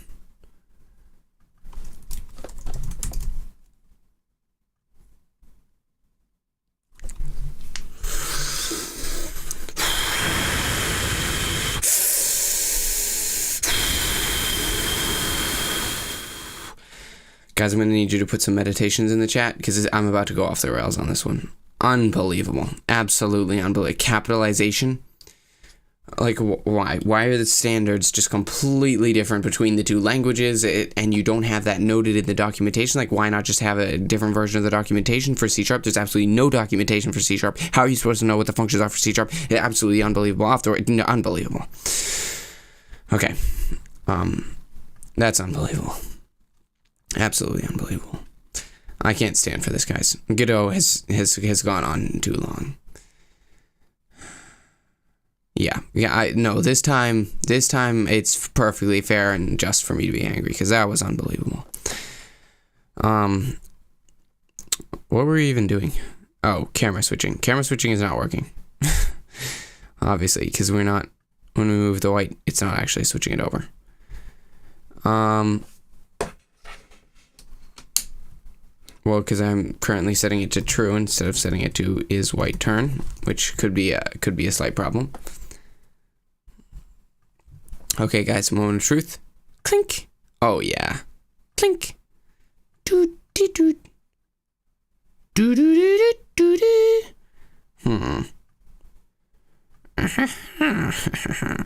Yeah, that's pretty good. And it's checkmate. Oh, nope, sorry. All right. Okay, and we still can't move anything anywhere it's not supposed to.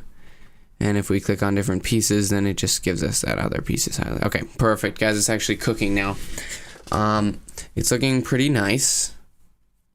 Yeah, there's definitely something wrong with the black material. I'm guessing somehow the white material is just ignoring the UVs, but the UVs must be completely messed up on the on the other material. Let's deal with this.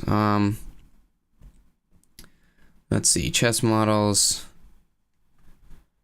Let's throw in a rook. I think it was pretty clearly messed up on the rook. Hello? Can I please take a look at the rook, please? Dude, can you zoom in a little more, please? Thank you. It is a very tiny rook. Let's go ahead and make it a little bigger just so we can see this easier. 10. Okay, yeah, so somehow it looks fine on the white material, but if we were to switch it over to the black material, let's see, where's my material?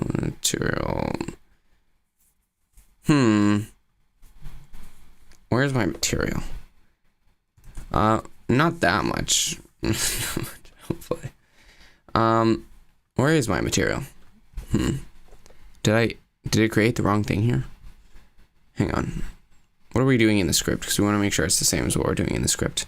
What we are doing in the script is that we are going ahead and update pieces. We are going ahead and loading it. We're loading it as a packed scene, but we are just loading the model. It's just that we're loading it as a packed scene. So that should be the same exact thing then. Yeah, this should be the same thing. Wait, but then how do we set the material? Material override. Yeah, but there's no... Am I missing something?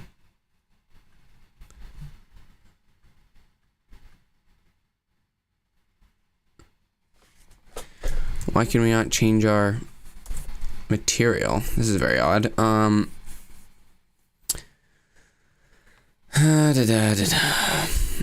Let's try just dragging and dropping. Where's our black material?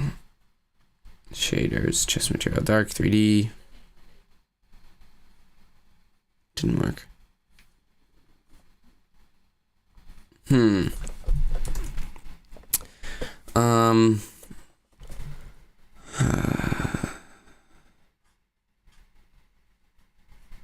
Well, that's pretty weird. Maybe that's the problem. Because we cast it to a mesh instance 3D, so maybe that's the problem. It actually is a mesh instance 3D, but it just doesn't know it.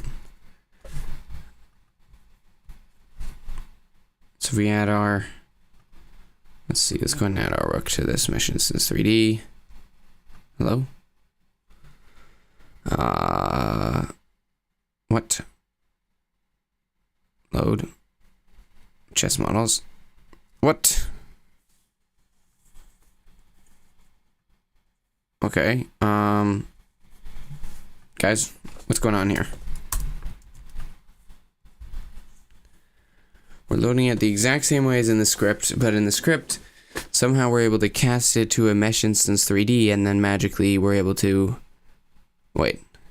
Oh, wait, is this... Hang on. Can we open it up somehow? Hang on. Because what we're actually doing is we're saying new piece model dot get child 0. It's actually the 0th child that we're editing. So this actually isn't a mesh instance. It's one of the children of this. Turn on editable children. There we go. Beautiful. Ha. We did it. Easy, easy stuff. Obviously, I'm very good at Godot at this point. And now we can just set surface material override 0 to this new material. And boom, we see that the UVs are completely messed up. Somehow. Let's take a look at our material. Oh, we can't really. Can we do anything to fix this?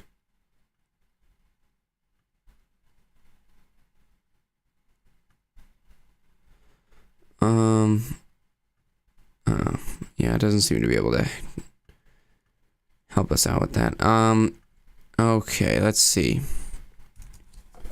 What can we do to fix this issue?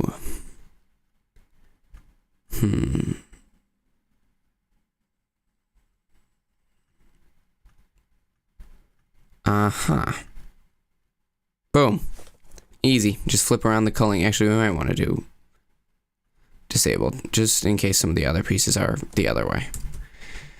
Yep, that was okay. So that was just changing our material, guys. So basically, you guys probably know for meshes that are being rendered, it only renders one side of them, right? Because the inside or the back of most things don't need to be rendered because the camera can't see them. So basically, our mesh is somehow inside out. So I just told our material to render both sides so that we no longer have any issues with that. And presumably the default white material was already doing that, and that's why we didn't have any issues with it either. But now, as you can see, all of our guys are looking pretty fine, and yeah, we should be good to go. Looks like we got an error on this pawn though, so let's check what that's about. Probably an out of bounds since it's on the edge. Yeah. Okay. Left forward square, chest letters, blah blah blah. Okay, so I guess we need to check if that's a valid position. But why doesn't it happen on the other side? Hang on. Oops. Okay, let's take a look at this. So we're getting an error for one of our pawns. Oh, wait, does it happen on both sides then, or? Okay, yeah, we do get the error on both sides. So both sides of the pawn, with it checking the diagonal squares, it's giving us an error because sometimes that goes off the edge of the board, which is a problem. So, where are we?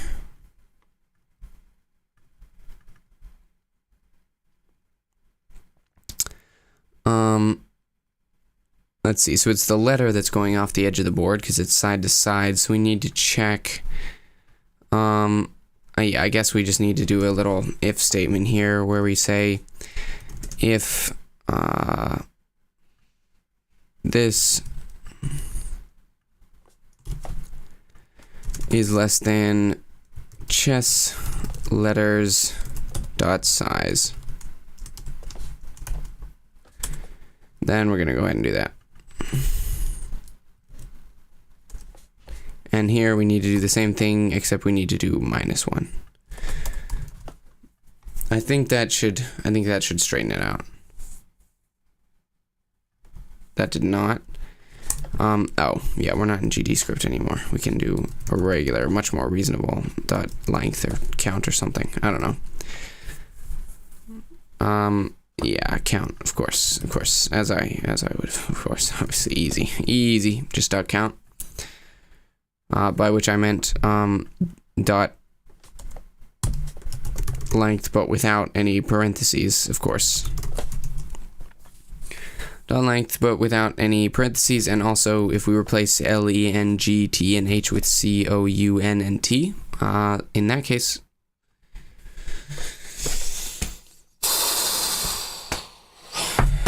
Alright, fine.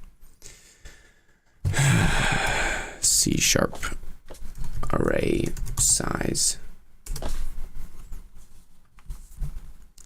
Length with a capital L. Dude, why do they love capitals so much? Why? Like, they just love them so much. That's ridiculous. They just love them so much. Unbelievable. All right.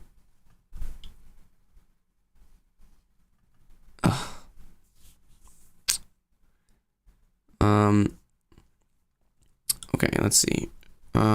Checking. Okay. Fine. We'll add an extra if statement around this. Blah, blah, blah.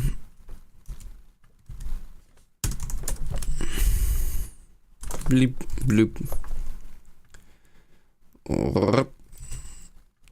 Ding. There we go. And we're going to do the same thing here.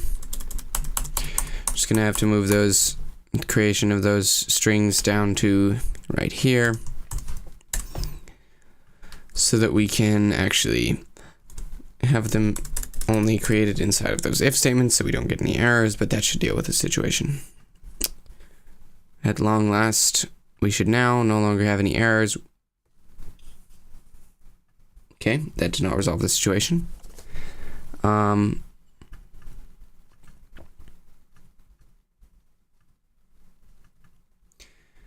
String left forward square chess letters. Right, we're already making sure -1 is less than chess letters dot length. This is fine, yes? Oh, we need to be checking if it's greater than 0 since we're subtracting, obviously. It's greater than or equal to 0. There we go. Now, last time we fixed the one on the right, and now we've fixed the one on the left. So, let's go ahead and beep, boop, beep. We only fixed it for the white pawns and not for the black pawns. Can we do this exact same thing? Hang on. Is it the exact same? We have to change the W to a B, and we have to change number +1 to number -1, right? What? Why is it so?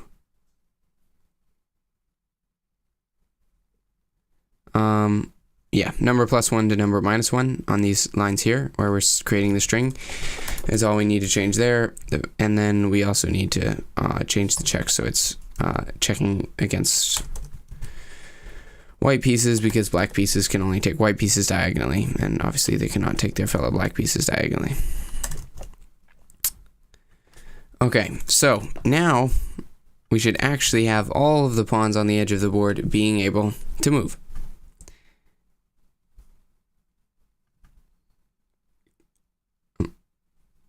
If we delete the old code here, which for some reason we left, then,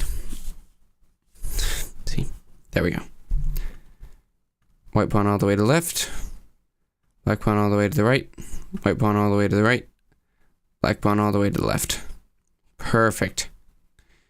Okay, let's just move all of the other pieces around just so we can get some good movement and make sure that everyone is acting as they should.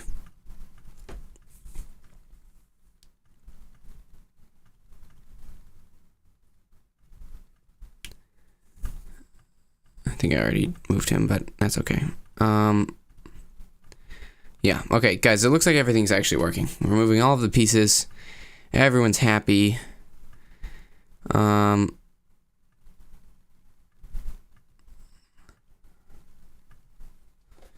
Yeah, it looks beautiful, honestly. All right, good work, everyone. Good work. We have all the pieces.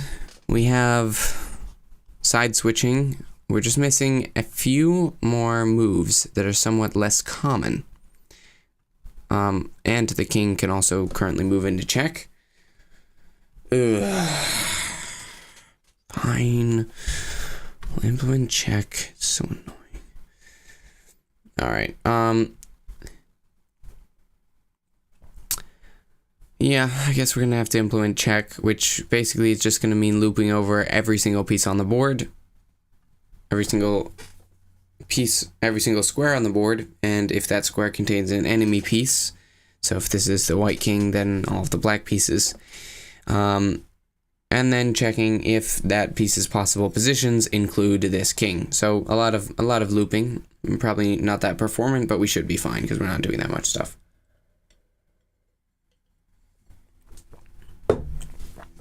Let's get it done. Okay.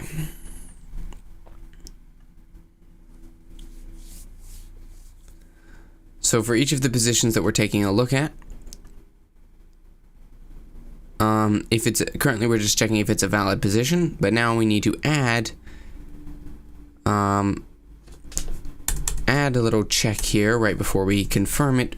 Add a little check where we loop over all of this enemy pieces and check if any of them can attack this square, and if they can, then we will not add it to the valid positions array. So since we don't have a list of enemy pieces, we just need to loop over the board and check any pieces that are on the enemy side. To loop over the entire board, we just do 2 for loops, one from int I equals 1, I is less than equal to 8, I plus plus. We should probably rename that. This is going to be the column, because the column is the one that is, wait. No, this is going to be the row. The row goes from 0 to 8 because or the row goes from 1 to 8 because the first row is white, home row, and that's 1. Okay, all the way up to 8. And then the second for loop is going to be int column equals 0, column is less than 8, column plus plus. Okay, so looping over the entire board, we can say string piece equals chess notation to array value, and then we'll pass in our chess notation, which is going to be column but converted into a chess letter. So chess letters pass in column plus row dot toString, and there we go. Now we know what piece is on this square, so we're looping over the entire board, taking a look at every single piece on the board. If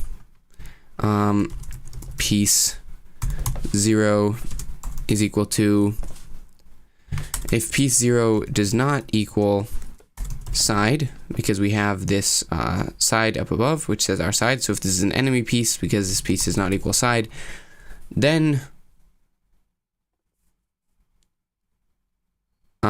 we need to check if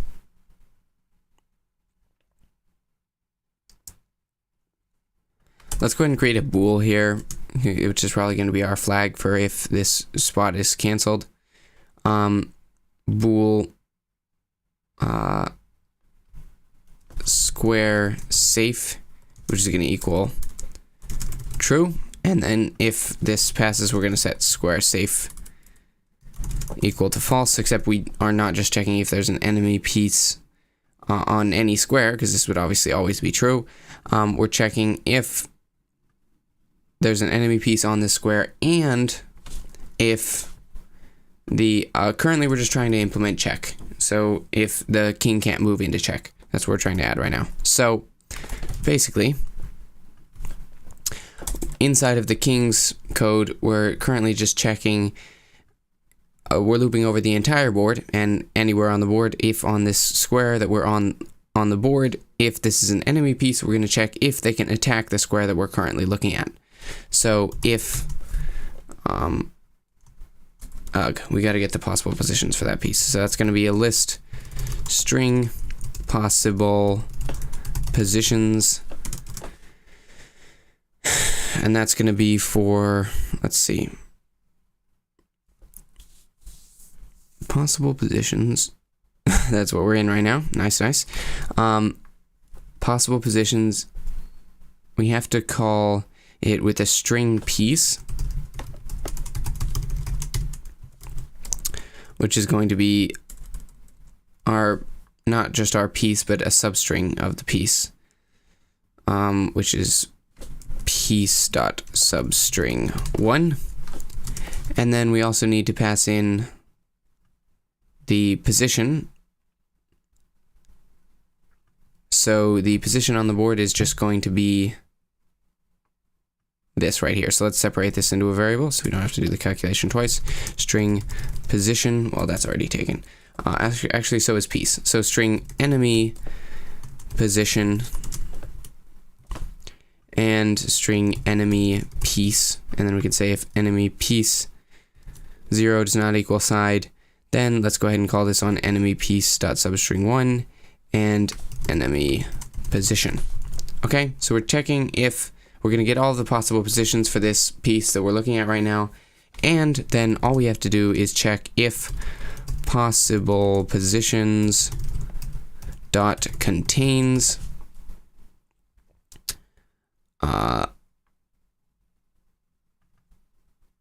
notation position, right? Because that's what the one we're looking at right now contains notation position, then square safe equals false. Break. And yeah, that's only going to break us out of one loop, but that's, well, we're going to have to, well, we could just say square safe equals false, and then up here we could say if not square safe break.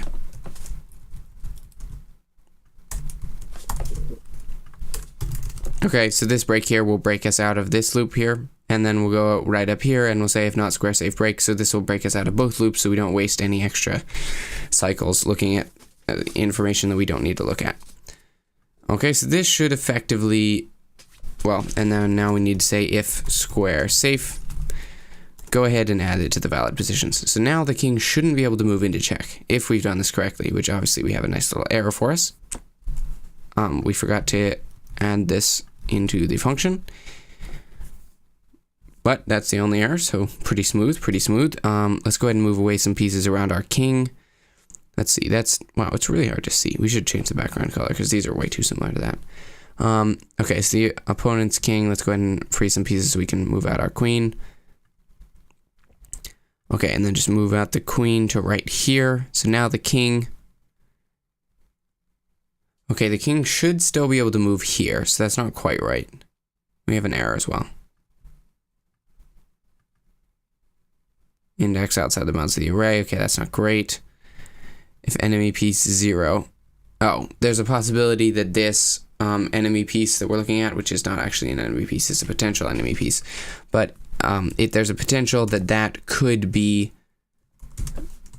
Dude, how do you guys disappear and come back with so much food? Like every 2 seconds I'm turning around and you guys are coming back with a succulent apple or a juicy peach or a duck head burger, which sounds kind of disgusting. But anyway, there's the possibility that the square that we're looking at could be empty. So no, that's not what you saw me do. What you saw me do was create a beautiful, elegant system such that now the king is not allowed to move into check. So if we open these up, move out our queen, now the king has a slight error, which obviously is easy to straighten out here. What? Enemy piece does not equal. Not is equal to. We haven't added the fancy camera. We'll do that next. I decided that keeping the king from moving into check was a little bit more important than just, you know, fancy camera movements. Blah, blah, blah. Okay, and now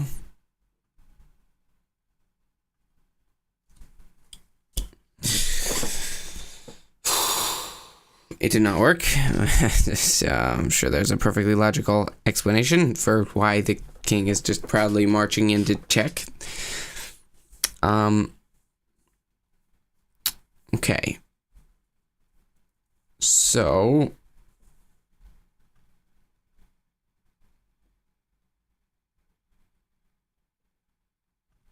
and if it's not an empty string and the 0th character is different, right? So if it's an enemy piece, okay, we should really change this to potential. So I'm just going to change that to potential piece, because it's only really a enemy piece if this side here is different. So we don't know that's I just changed the positions to that as well. Potential position. Well, that's not a position. That's a. Okay, piece position. Okay, so the potential piece, because we don't know if it's a piece or not. If the potential piece is a piece, so it's not the empty string, and it's of a different side. So if this is an enemy piece, then we're going to get the possible positions for the potential piece. And we're obviously passing in its position as well. Piece position, right? Because that's what this function calls for. String piece, string position. Perfect, perfect. Okay. And then, if that possible positions list contains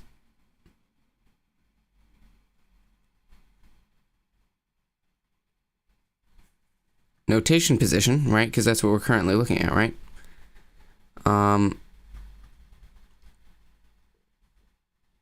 No, new position. We're looking at new position.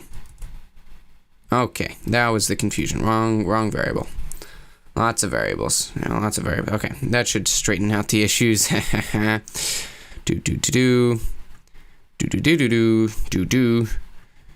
Beep boop.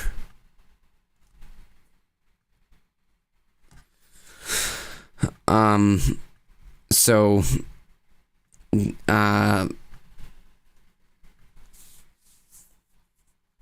well, square safe starts out as true. If not square safe, then we break, right? So if it's false, then we break, and if it's false, then we wouldn't add that. So it must not be false, which means that this isn't running, right?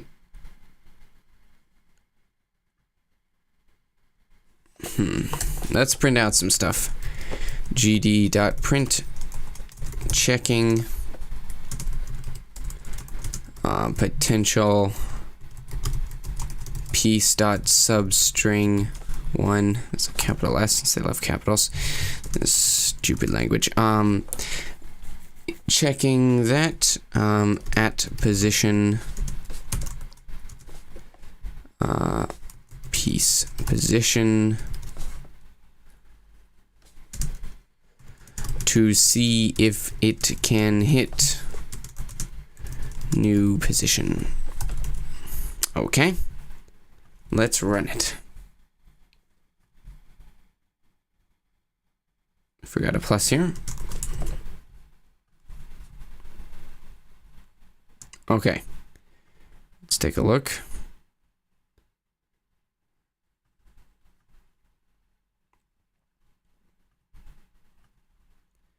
Move out the queen, and now when we click on the king, let's see what happens. We check a lot of pieces, but mostly we're interested in checking the queen, which is in fact at g5, that's correct, to see if it can hit blank. Well, no. We're not checking to see if it can hit blank. We're trying to check to see if it can hit what? D2. Yeah, so where is the part where we're checking to see if it can hit D2? Right here. Checking queen at position, well, that's E2. Checking queen at position G5 to see if it can hit D2. Okay. So it's definitely checking, which means that somehow it thinks that that is false.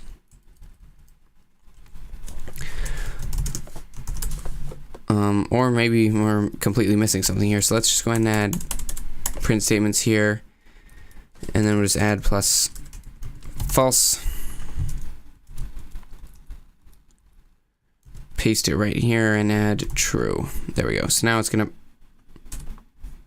print out whether or not each of those was a true or false.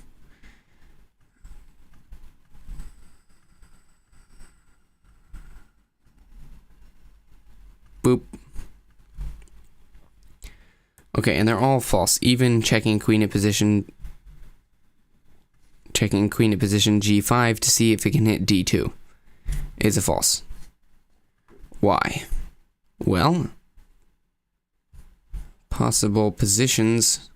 Hang on. Possible positions is expecting a piece including the side name, and we tried to pass it just the name, not realizing that. And so if we do this, it will actually finally work 100% guaranteed to be correct. No one is doubting at this point, right? Chat, right? Everyone agrees it's going to work. Absolutely. Okay. It seems to be hanging. But that doesn't mean it's not working. It just, means that something's wrong. But it could still be working. It crashed. That's something. So, that was odd. You know what they say, if it's broken, run it again. That's a nice old saying.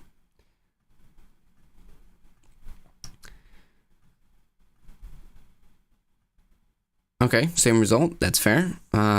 Just gathering additional intel, which obviously could be very useful to us.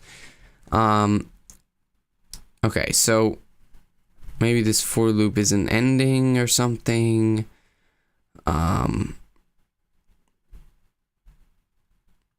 don't know. That would be the main reason why it's hanging. Possible positions, potential piece. We're not even getting any print statements, so let's go ahead and add. So it must be hanging on the absolute first loop of the thing, which is pretty rough.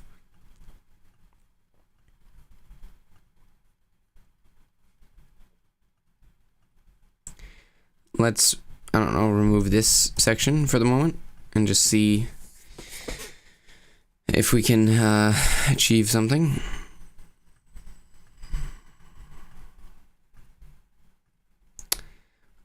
No, guys, we're getting this game done. We're getting it done. Okay, so now it's returning true for everything. Which should mean duck, chicken, pop. What does that even mean? You can't have duck, chicken, popcorn. Like, what? Okay, so currently everything is returning true, right? Oh, no, it's not. That's just us printing that. Okay. Because we're not actually doing the check anymore. So it must be, since that runs through fine, it must be these two lines that are giving us an error. Running possible positions on our potential piece. And piece position, or these lines here. I'm guessing it's the list. So let's go ahead and run it with that and see if it hangs once again.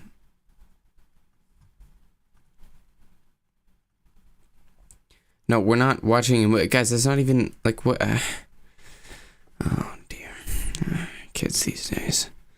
Okay, yeah, so it does definitely hang when we do that. So something about trying to get a list of possible positions out of the possible positions function is causing it to hang.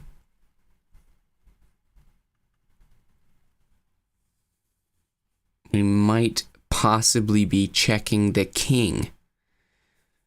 The opponent king, which then comes into this loop and does the exact same thing. So we're infinitely checking the kings. It's the kings. We're checking the opponent king, which then tries to check for all of its check positions and blah, blah, blah, blah, blah, blah, blah. But we don't need to check for kings because we don't care about kings. Because kings can't... Wait, we actually do.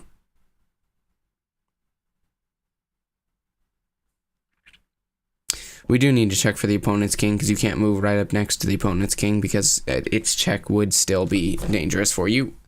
So, what we can do... The movie again. What we can do is we can... we do still have to check the black king's positions, but when we're checking the black king's positions, we don't need to check if it would be in check for those positions. So I think we need to add an extra optional boolean here. Ignore check, which is by default going to be false, but we can call ignore check here, because if we are checking, let's say we're the white king and we're checking for the white king's positions it's allowed to move to, when we're checking against black king positions, the black king doesn't need to worry about check, because it's meta. It's a dream within a dream. We're checking the black king's positions within the white king's mind so that the white king can decide whether it's safe to move there or not. So we can safely ignore check on those checks for the theoretical positions that the black king could move that would threaten the white king. Like it's a whole thing. So, and I think the chat might have disappeared or something. Like I may not be able to see it or something, like I just can't like see it or something. Like it might just be like, obviously, because I obviously wouldn't ignore chat messages because,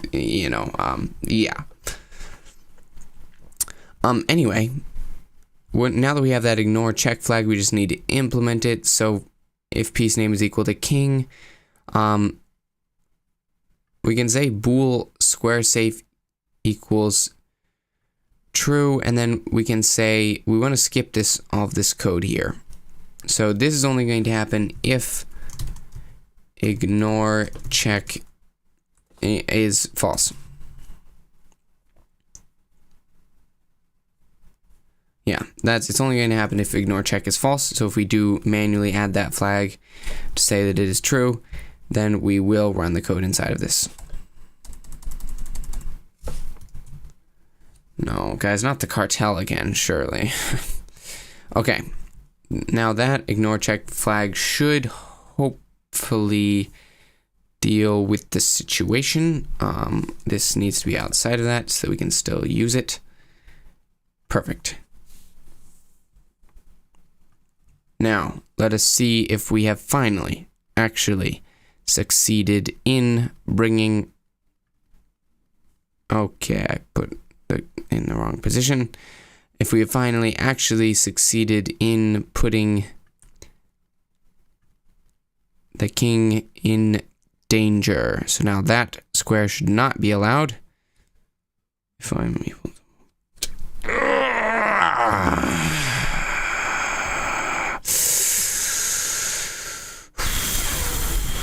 Okay, right.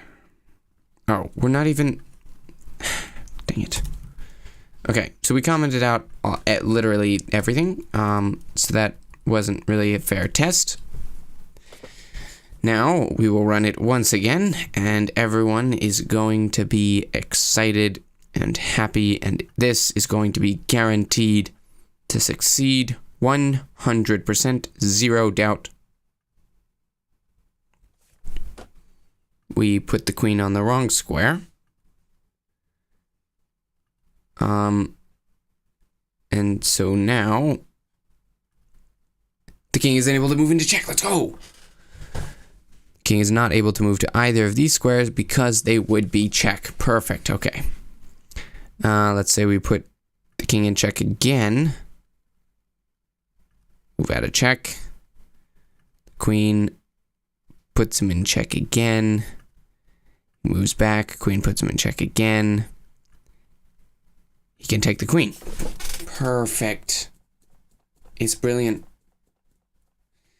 It's beautiful. It's beautiful. All right, that was excellent. We now have king not allowed to move into check completed. Now the only things we need to do are add castling and en passant to troublemakers. And if we can add both of those, we should have a fully complete chess game. Okay. Castling's up first. Castling. Okay, so the king is going to be the one to control castling, because obviously the rook can already move to any of the positions. So the king, basically we're just going to highlight, if castling is an option, then we're going to highlight the square that's, 2 squares closer to the rook. So if piece name is equal to king, oh great, adding more code to this little guy. We're just gonna add another manual extra bonus check, I think. And yeah, just completely outside of these for loops because we don't need to worry about them. We're just gonna add another manual check that's gonna say if, because we also have to check if the king hasn't moved, which is troublesome. So we're gonna have to add booleans for that. Private bool white king moved. Private bool white king side rook moved. Private bool white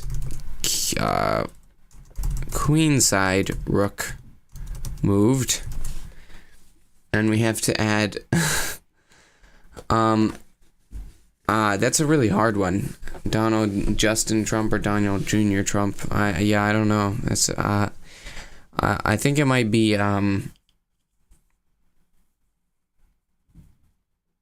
jump, because jump rhymes with Trump, so I think it's Donald Jump Trump with a little like instruction in there.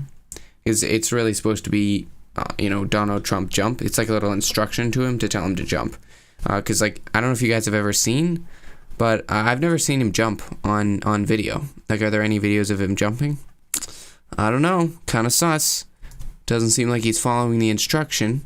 All right, just saying. But anyway, I think, yeah, the only way to really do this is to have 3 variables for each side, declaring whether they have moved, because even if, rook moves and moves back, you're not allowed to castle, so that's a little rough, but, we gotta do what we gotta do. Okay, so inside of here, we're going to say if, let's see, side is equal to W, and not white king moved, and not white king side rook moved, and not white queen side rook moved. If, if this outest if statement is just going to check if the side is white and the white king hasn't moved, and then inside of this we'll check for a king side castle and a queen side castle. So for a king side castle, if not white king side rook moved, and okay, now here's where I have to check if all of the spots are empty. I'm gonna say yes to that. Yeah, I think so.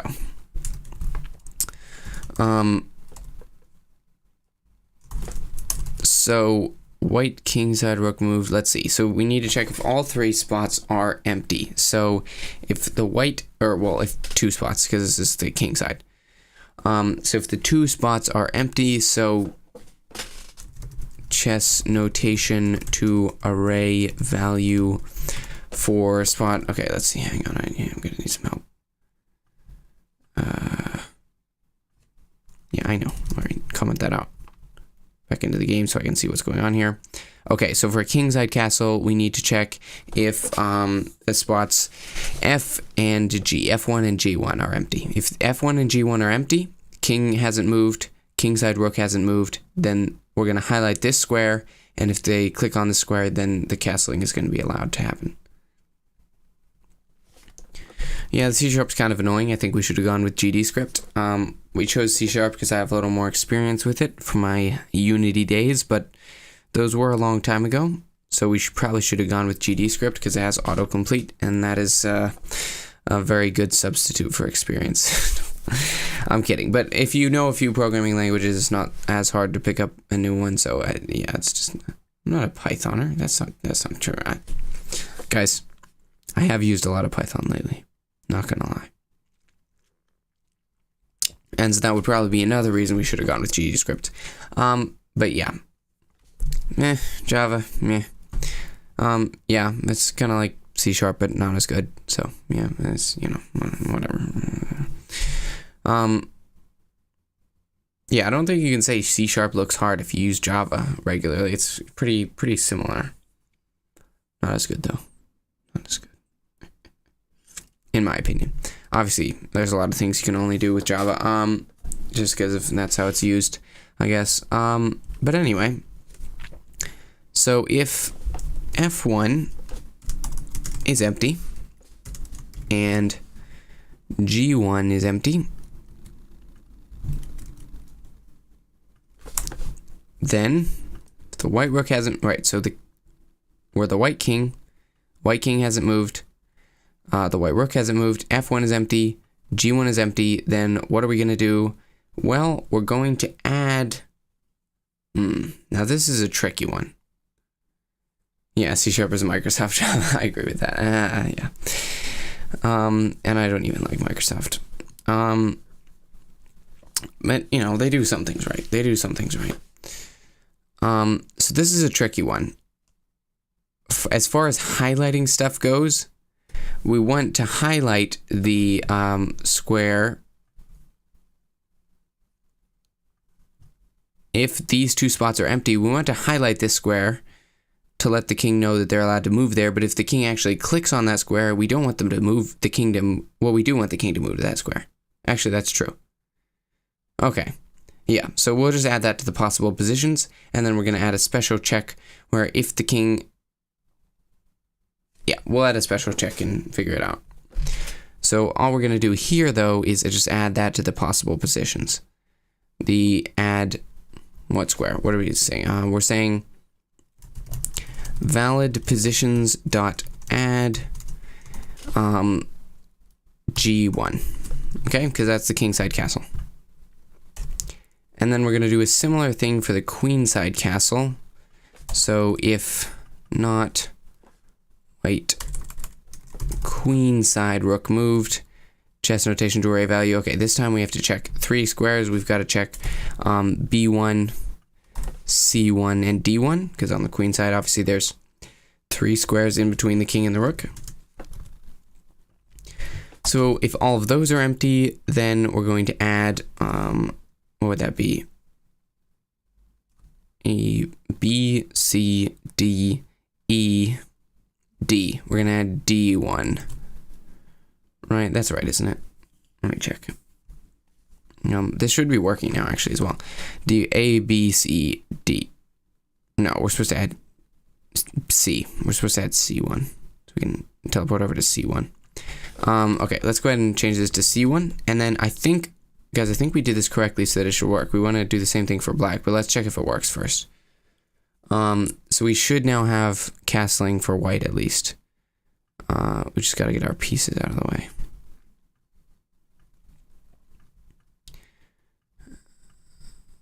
And moment of truth for this castling. Beautiful. Currently, the castling isn't actually going to bring the rook over, but it does allow us to do that.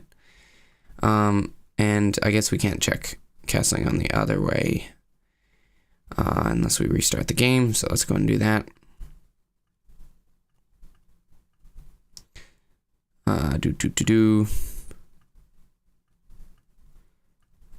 That out. Okay, move the queen out of the way. And then we can check. Perfect. Okay, perfect. And then we just want to check to make sure that they can't go back. Okay, we actually haven't implemented those booleans, so they currently will just be able to do that again. So we have a few things missing. We need to add this code for the black side. Okay, so if side is equal to black and not black king moved. Black king side rook moved.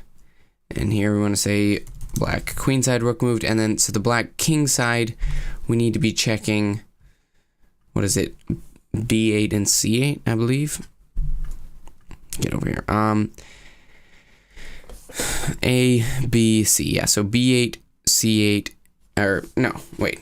Yeah, for king side, it's just, oh yeah, we just have to switch the 1s to 8s because the board is not like, yeah, the board's like this. So we just have to switch the 1s to 8s to actually be checking the black setup here.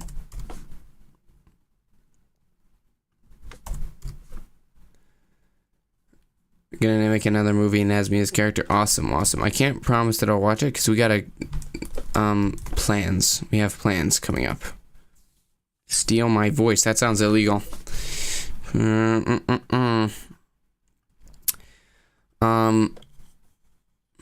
Let's see. 1, 2, 2, 2. Okay, we just need to get these guys out of here. Mouth breather. No, I generally breathe through my nose, except if I'm, obviously out of breath, but I think everyone does that, so. And boom. And boom. Pretty good stuff. Okay, so the only thing we haven't implemented currently is we haven't implemented the booleans actually changing when the king moves, so we shouldn't still be able to castle here. Actually, there's two things. We haven't implemented the booleans changing so that we can tell if the king side and queen side rooks or the king have moved, because those mean that we can't castle, and we haven't added it so that the rook actually moves for castling. Currently just the king moves over too, which isn't all we want. So we're going to implement those two things next after I get a drink of water.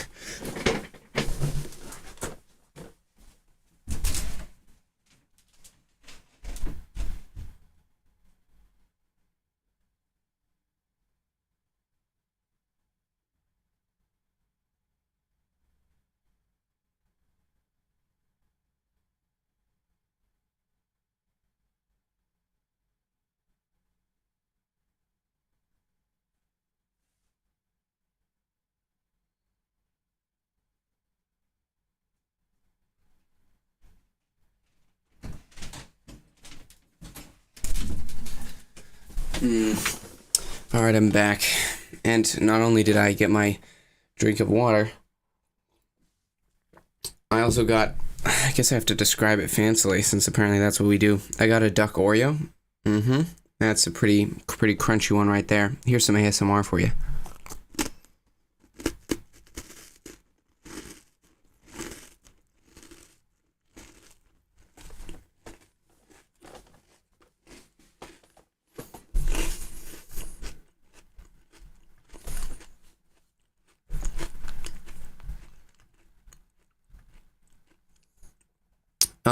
But looking at the chat, I'm seeing that while I was gone, there was a little bit of treason.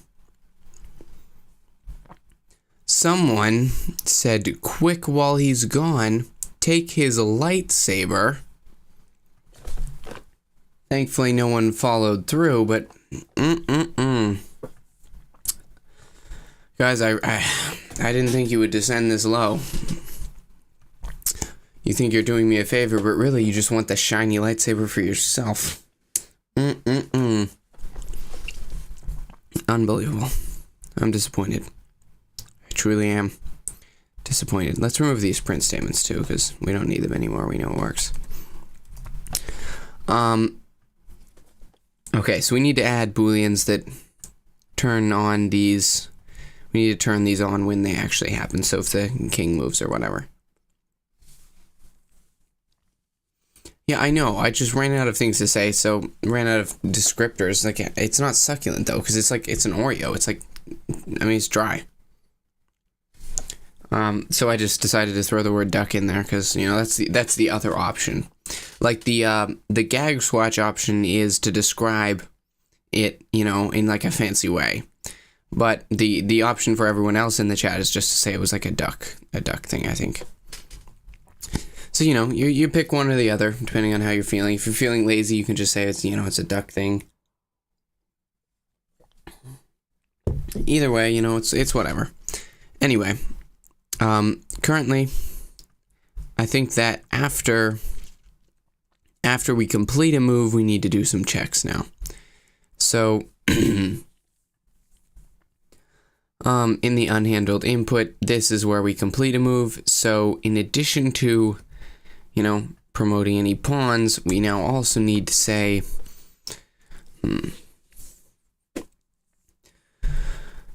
okay, so do we know what piece it is here? We know what piece it is, right? So I've clicked on clicked on piece. Yeah, so clicked on piece is the piece that we just moved. So what we can do is we can say change, let's see, what should we call this, guys? This is going to be a function where we're going to pass in our string, we're going to pass in the clicked on piece, right? And then we're going to check if like that's a rook or a king or whatever to update those booleans. So we need to figure out what to actually call this function. But we're going to pass in the string piece. Let's call this string moved piece, right? So that's the piece that was moved. And then we can say, for example, if moved piece is equal to w king, then, well, we're going to say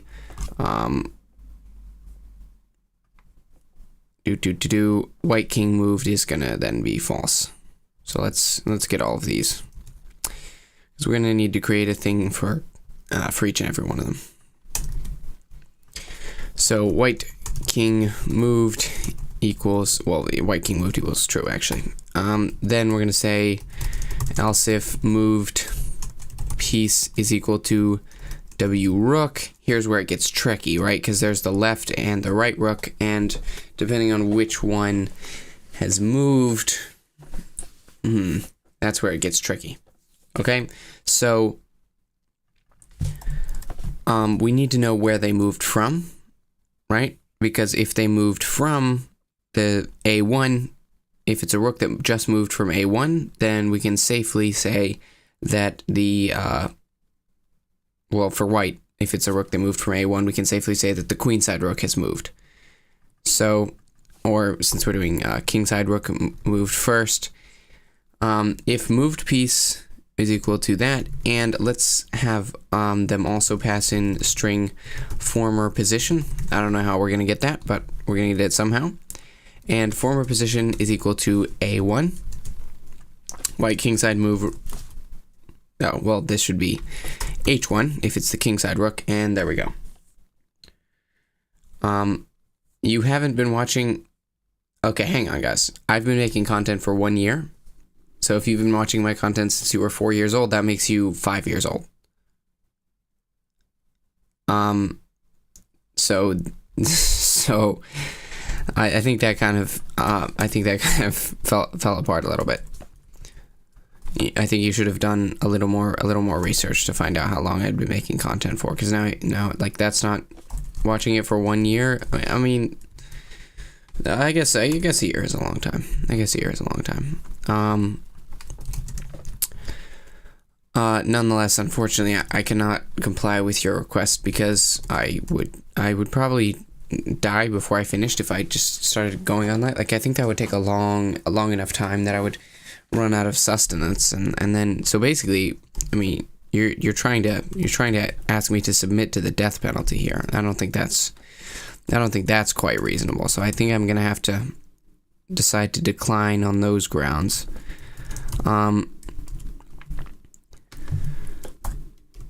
But while we were discussing that and coming to a conclusion, I believe we have finished up adding all of these. So now, anytime the white king or one of the black rooks moves, we can adjust this. We can adjust the correct variables, and let's see if it works out. We actually need to name this function as well.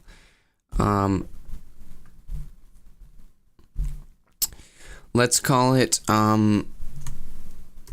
update permanent movement booleans.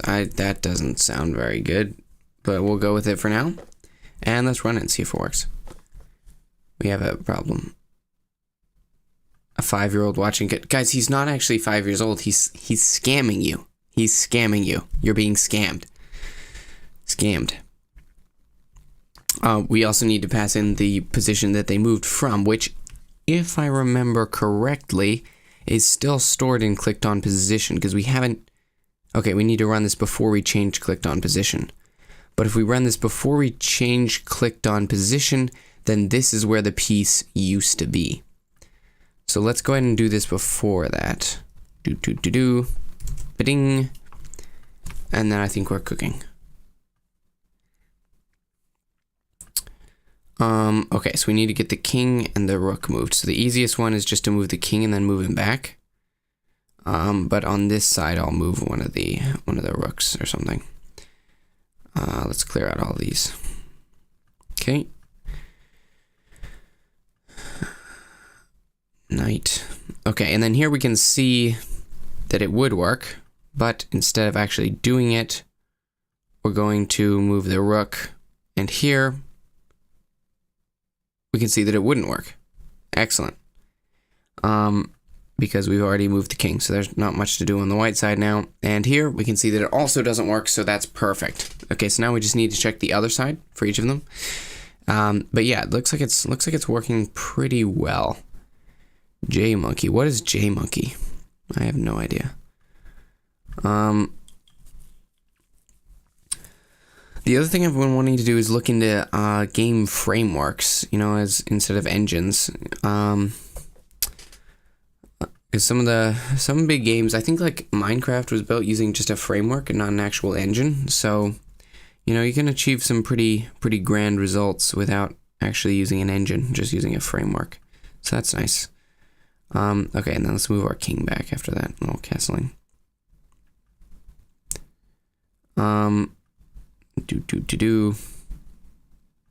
Yep, and as we can see, castling is turned off. So I think the castling is working correctly.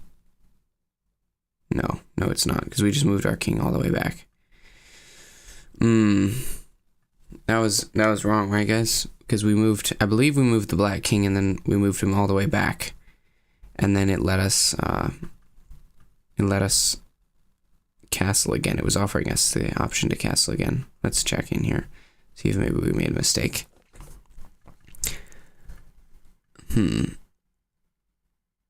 Modding Minecraft? Yeah, actually, back in the day, I used to do some Minecraft mods. Quite a bit, actually. No, not that much, actually. But I did do a bit. I definitely, basically, it's actually pretty easy to get set up with it. Because I genuinely don't know how to mod any other games, and yet I know how to mod Minecraft, because it's easy peasy. You know, actually, let's talk about that right quick. Let's wrap this up right quick, and then remind me to talk about that once we wrap this up. Because I can probably even pull up some mods and show that. Okay, so, but to wrap this up,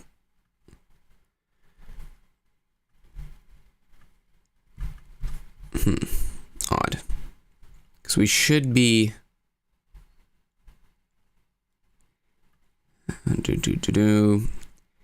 Else if moved piece is equal to black king, then black king moved. Black rook in former position is h8. Black king side rook moved.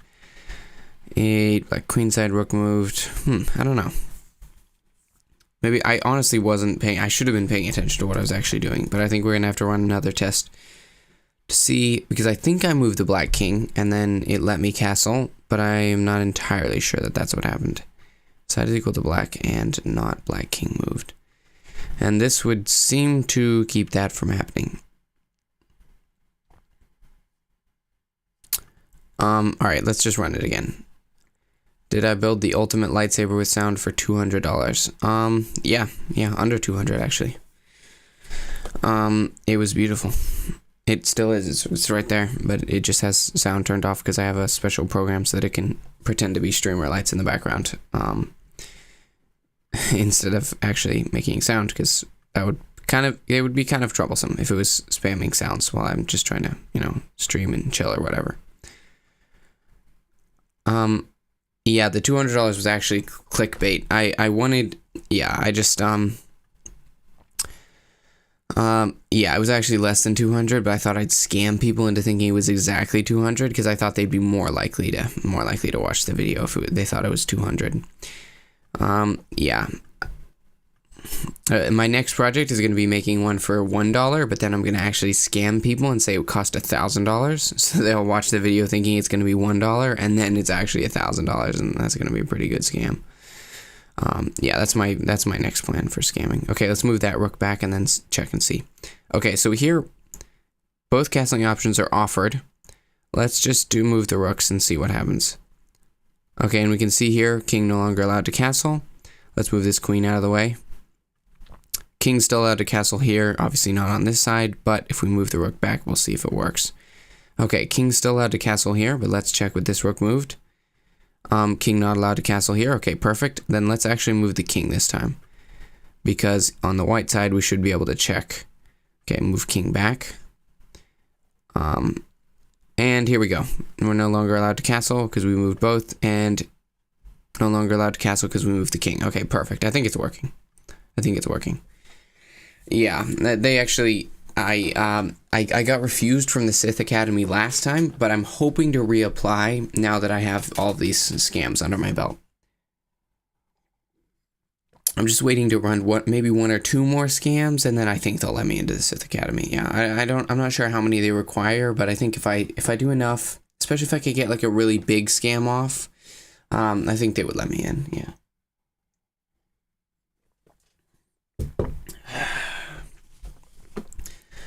Yeah, so currently my biggest one is that one where I scam people into building a $1,000 lightsaber for only $200. But if I could pull off a scam like building a $1,200 lightsaber for only $100, a scam like that could honestly get me in. That would be pretty sick. How long have I been coding for? A while. The first time I coded, I don't know, I tried to do some kind of like web development thing, and I did not like it at all, so I'm probably not going to count that because I didn't learn a lot, maybe a little, but I think the first time for real that I actually learned some stuff for real was probably around 2017, so that would I guess be 7 years ago when I downloaded Unity and messed around with that for the first time, and that's when I started learning. So yeah, that's a while, but I think that I'm not actually gonna bash Godot. I do think it's actually a great place to start for beginners. And if you want to learn it, it really won't take that long. In a few months, like not even like, right, you can watch a couple of tutorial videos in one weekend and already have like a simple game that you made based on other people's instructions, and then you just have to come up with an idea that you like and then make that yourself.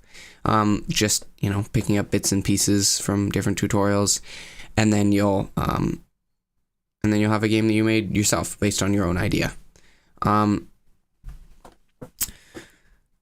Yeah, so I think that's the best process. You start with a little bit of basics, and then you just come up with a small project. Okay, don't go trying to make Fortnite with 2 weeks of experience, right? You go with a small project, and then you learn whatever you need to learn to make that project. Okay, so that's why you want it to be a small project so you can actually get it done. So maybe it's I don't know, what's a good example of a small project? You make a simple mobile game, okay? Except you don't actually make it for mobile, but you just take the idea of that. So I'm trying to pull up an example. Like, we're talking like super simple. Hang on, I'm gonna pull up an example. Let me see. Okay. Just see, because I really want to drill in the idea of how simple this is going to be. Yeah, guys, you're gonna make a game like this, okay, as your first game. After you watch a couple of basics tutorial videos, you're gonna make a game like this. You know what happens in this game? The ball starts up here. You can do one thing, exactly one thing as the player. You can jump up. And so if you're rolling this way and you jump up, well, then you get away from this spike. And then you fall into here, jump up, you fall into there. Don't even worry about this wheel at first, right? Make a simpler level where it's literally just flat things, okay? And then if you want to add the wheel, right? You make a game that's this simple, okay? And the reason you do that is because having a game under your belt, then you can advance the game, right? You can add more features. Yeah, this is what we're looking for. This is going to be your first game, okay? Or something like this, right? All you have to do for this game is use Godot's built-in physics system, add a little bit of upward force, so a script that takes in a spacebar tap and gives you a little bit of upward force, right? And then add a script that makes you die when you hit the spike, right? That's it. Okay, that's how simple this game is.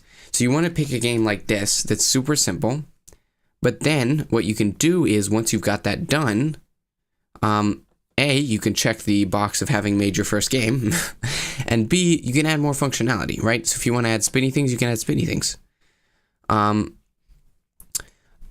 But then you'll actually learn a lot from even a game that simple, right? Because you'll learn something about physics, you'll learn something about user input, and then once you know how to use user input, well, you could go from a spacebar to WASD, right? Because now you know how to take in user input with Godot, okay? So you've already learned that in this project. Once you learn, how to do some like physics impulses for making the character jump, well, now you know how to do that. Now, if you want to, you can make a whole physics simulated game where you slide a little guy around on ice or something. Like, you have an idea of the physics system. Okay, so you start out with something stupid simple and you make it. And if you get bored of it, then that's fine. You finish it and you move on. Okay, that's why it's small. So if you make that game, if it takes you a week, that's good. And if you're interested in continuing, you add more features. If you're not, you pick a different stupid simple idea and you do that as well. By the time you've done that like 5-6 times, trust me, you will be just so much better than you are now at programming, okay? And you'll have picked up so many different bits and pieces from all of these little games, okay? It's just, that's how you do it. That is the Daniel approved pathway that I would give to you for how to learn coding for game development. You start with a basics video, and this is how I plan to teach it in the future, right? What I'm going to do is, I don't know what game engine for or whatever, but I'm going to put together a tutorial series that basically follows this pattern. You cover the basics, okay? You pick an idea that's interesting to you, and so what I would do here is maybe make a few different videos so that people could pick a topic that interests them. You pick a topic that interests you, you make a stupid simple game about it. Then you make another one. Then you make a slightly less stupid, slightly less simple game. And you keep doing that until you have a lot of mastery, okay? And every time you make a game, you're gonna not know some of the stuff. I just told you I've been doing game development at some level for like 7 years. And yet, I mean, in this live stream alone, I've already had to go to Google like, 3, 4, 5 times? Because I just don't know it. And that's fine. That's how it is. And so every time you do one of these projects, you're going to Google 10, 20, 50 different things, and then you can add all of those things to your mind, and then you know more stuff. And you're going to have to Google something like probably about 10 times before it sticks as a rough figure. So it's really just practice, right? And that's, I think, the easiest way to get practice is by doing super simple little projects. But getting back to this, we have just one feature left. And by the way, at this point, that's what I'm doing right now. I do not recommend that you do this for your first project. This is even more complex than I would recommend for your first project. Your first one should be even simpler than this. But maybe your second or third could be this. And the reason I'm doing this is because that's my goal. My goal right now is to learn how to make a 3D game in Godot. And the only way to do that is to make a 3D game in Godot. So I have learned a couple of the basics by watching a couple of basics tutorials, and then I picked an idea that was interesting to me. It was on stream, so it was interesting to the people on stream. And then I just went ahead and made it, and I'm learning everything I need to learn to make this game. That's it. Before this game, I had no experience with Godot, and I'm doing a couple of other games in parallel with it in Godot, so that's, that kind of adds extra skills from there. But the point is, this game has taught me most of what I know about making games in Godot. So that's even if you've been programming for 7 years, that's still how you're going to learn new stuff, is by doing the same exact process you did to learn it the first time. But we have just one to-do left, and that to-do is adding en passant to both pawns. So what I'm thinking is we add a private string en passant pawn, because there can only ever be one en passantable pawn at a time, right? So because if a white pawn moves 2 spaces, then it becomes the en passant pawn, okay, that goes in this variable. And as soon as black moves, whatever black does, unless, like, if black uses en passant on that pawn, well, then there's no more en passant pawn. If black moves one of their own pawns 2 spaces forward, then that becomes the en passant pawn, and white pawn is no longer an en passant pawn because their turn is over, okay? Because it's been one turn. So there's only ever one pawn that has the ability to be en passanted at any given time. So we can just have one string that will contain the position of the en passant pawn, if there is one. So then, inside of the white pawn, let's just say, all right, what we want to do is, I feel like we're missing code. Are we missing code? Yeah, did we cut and paste this instead of copying it? Hang on, I think we accidentally deleted the diagonal code for the white pawn. That's kind of important. Let's put that back. When we were copying over the diagonal code from the white pawn to the black pawn, I think we accidentally deleted the ones in the white pawn. So let's just put that back. You can only move diagonally if you're attacking a black pawn, and white pawns go up the board, so increasing numbers. Anyway, that's just a little note there, since we apparently accidentally messed that up earlier. What we need to do here is, at the very bottom, we'll say if en passant pawn does not equal empty string, and we should initialize it as empty string then. So if the en passant pawn isn't an empty string, and let's do chess notation to array value on that, because that's the position of the en passant pawn.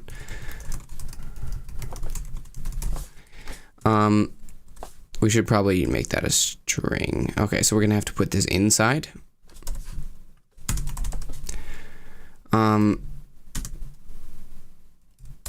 String passant position is going to be chess notation to array value on the en passant pawn. Oh, it's actually passant piece. Sorry about that. Because the en passant pawn is the... Okay, let's just rename this to en passant position. Can we agree on that?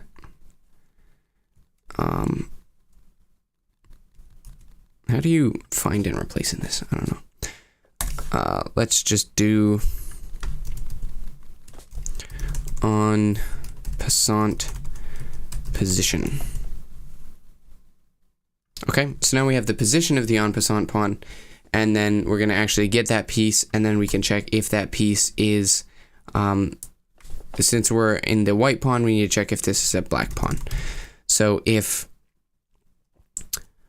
passant piece 0 is equal to B, it's a black pawn, and if it's immediately to the right or left of us.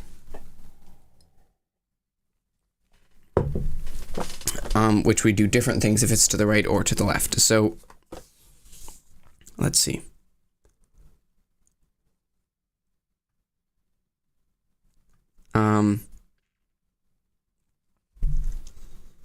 We're going to actually add the right forward square, right? Because this is diagonal, right? It's like as if, so imagine as if en passant is if the opposing pawn goes 2 spaces forward and is then to the just right next to you, right? If the enemy pawn just comes up 2 spaces and is right next to you, you can imagine it as if they only went 1 space and then take them diagonally.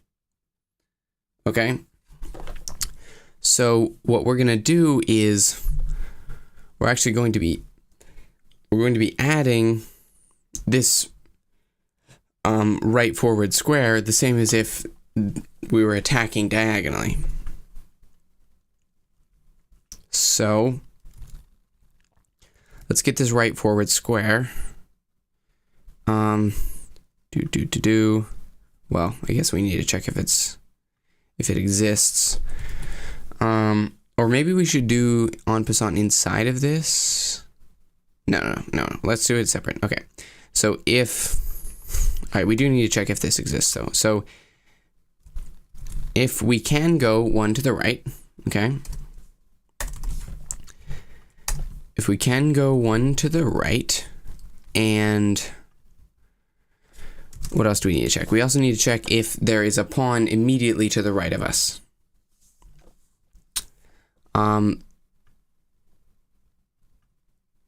There's gonna be so many nested if statements the way I'm doing it right now, because every time we have to check a new thing. So if we can go one to the right, then right forward square is going to be that string right square. So just one to the right is going to be, we're going to keep the same number. We're still going to increase, no. We're still going to increase the letter, but we're going to keep the same number, yeah. Because it's going to be, instead of A2, it would be B2. So same number, different letter. Okay, so then we can check if right square, well, if chess notation to array value, so if the piece on the square immediately to the right of us is a, you know what, let's just come out and say B pawn here, because it has to be a black pawn, and then we can remove this if statement here. Okay, so if the piece immediately to the right of us, first of all, if there can be squares to the right of us, and then if the piece on the square immediately to the right of us is a black pawn, and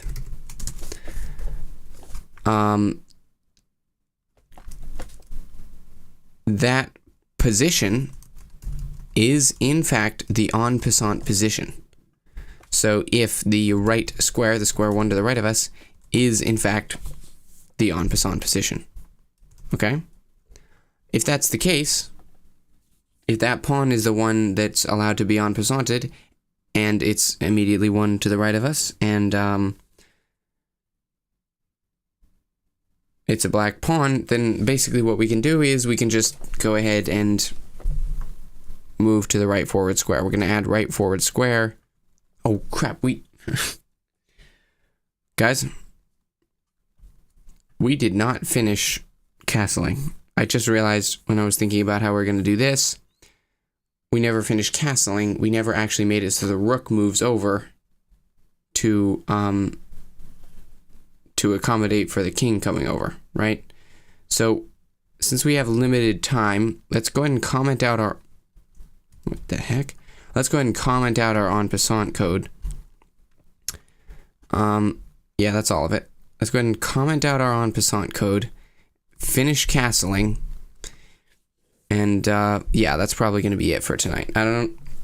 We might just have to call it done. I don't know. Maybe we'll work on it again next week.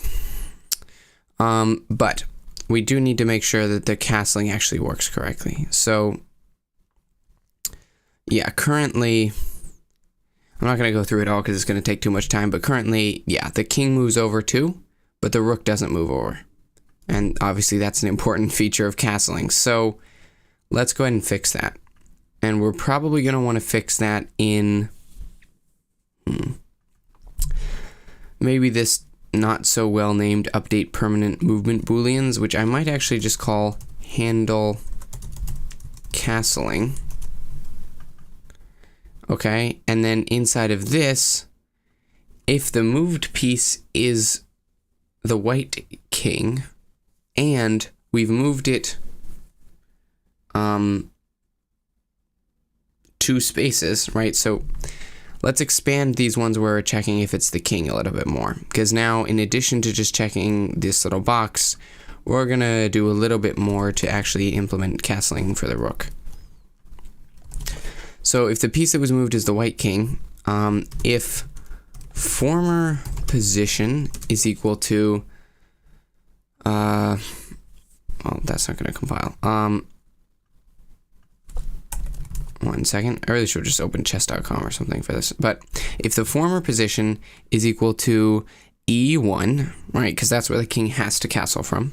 If the former position is equal to E1 and the new position is equal to G1, then we're going to move the rook over 2 spaces to the left. If former position is equal to E1 and how do we get the current position? Well, the current position is simply active square, I believe.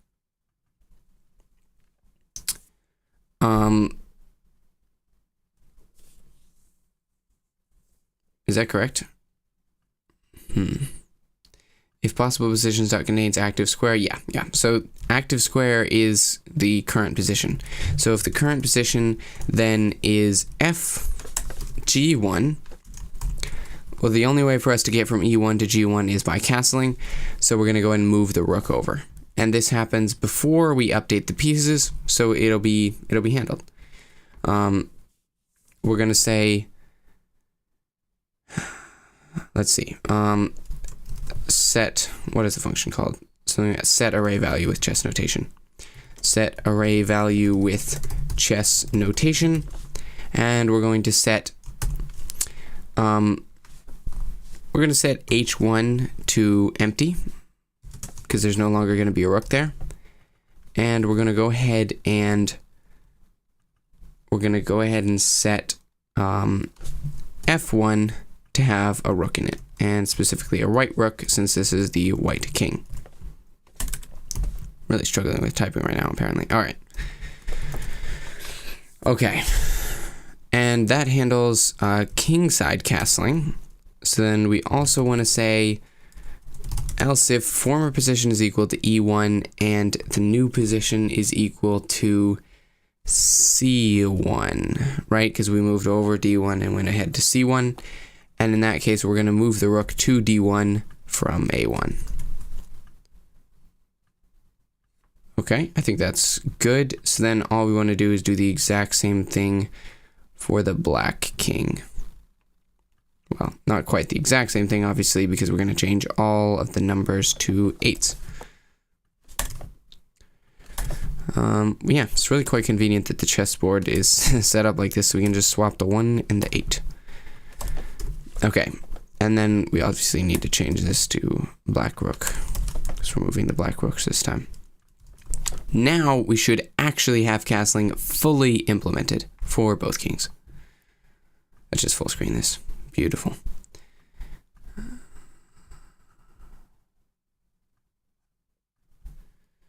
Okay, move out everything except for the king, and we should be able to get some castling done. And it worked. Yes. Excellent. And well, there will be no more castling, but there we go. We have a...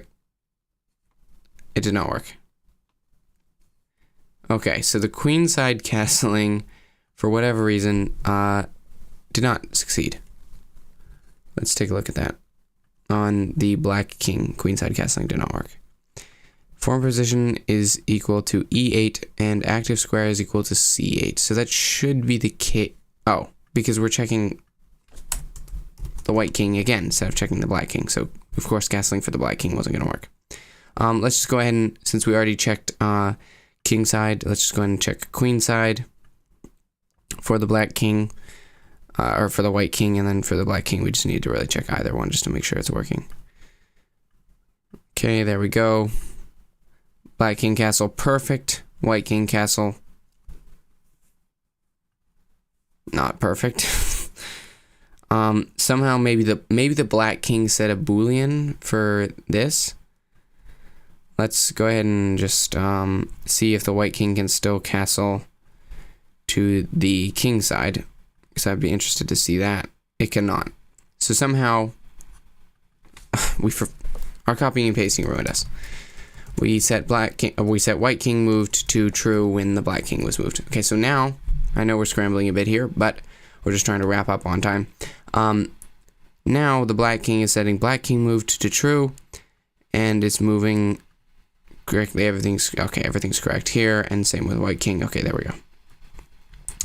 That should actually do us for castling.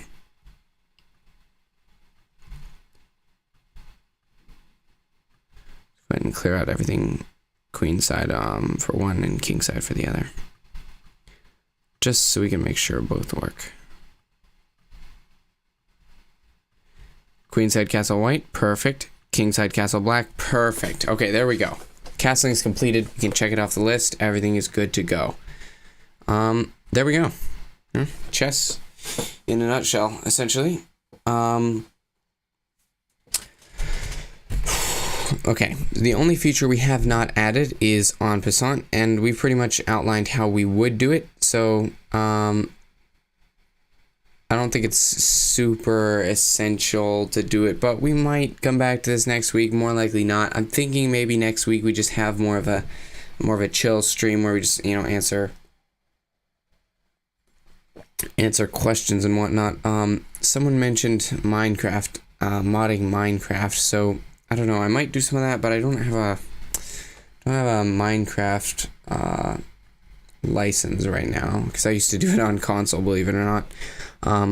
I would create the mods on my computer and then put it on console. But anyway, actually, I should also note, I technically only did it with Bedrock, so that's a little bit different than Java. There's kind of actually, it's a lot different than Java.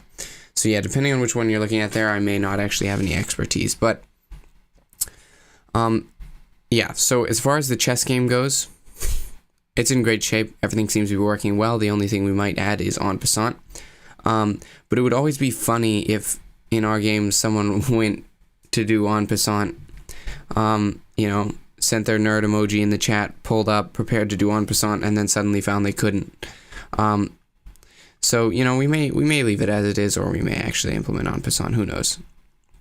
Anyway, chess game's working beautifully. I will upload this to GitHub because I don't think I have yet. Well, I don't think I've linked it anywhere on GitHub. I think Godot automatically connects it to GitHub, or at least to Git locally. I don't know. I'll put it on GitHub in case you guys want to check it out, and I'll link to it in the description as well, either right now or tomorrow or something. Yeah, that's all for tonight. Thanks everyone for tuning in, and yeah, let's close it out. I really need to work on my stream outros, like say I come up with something fun there, but that's all. Get out. You're done.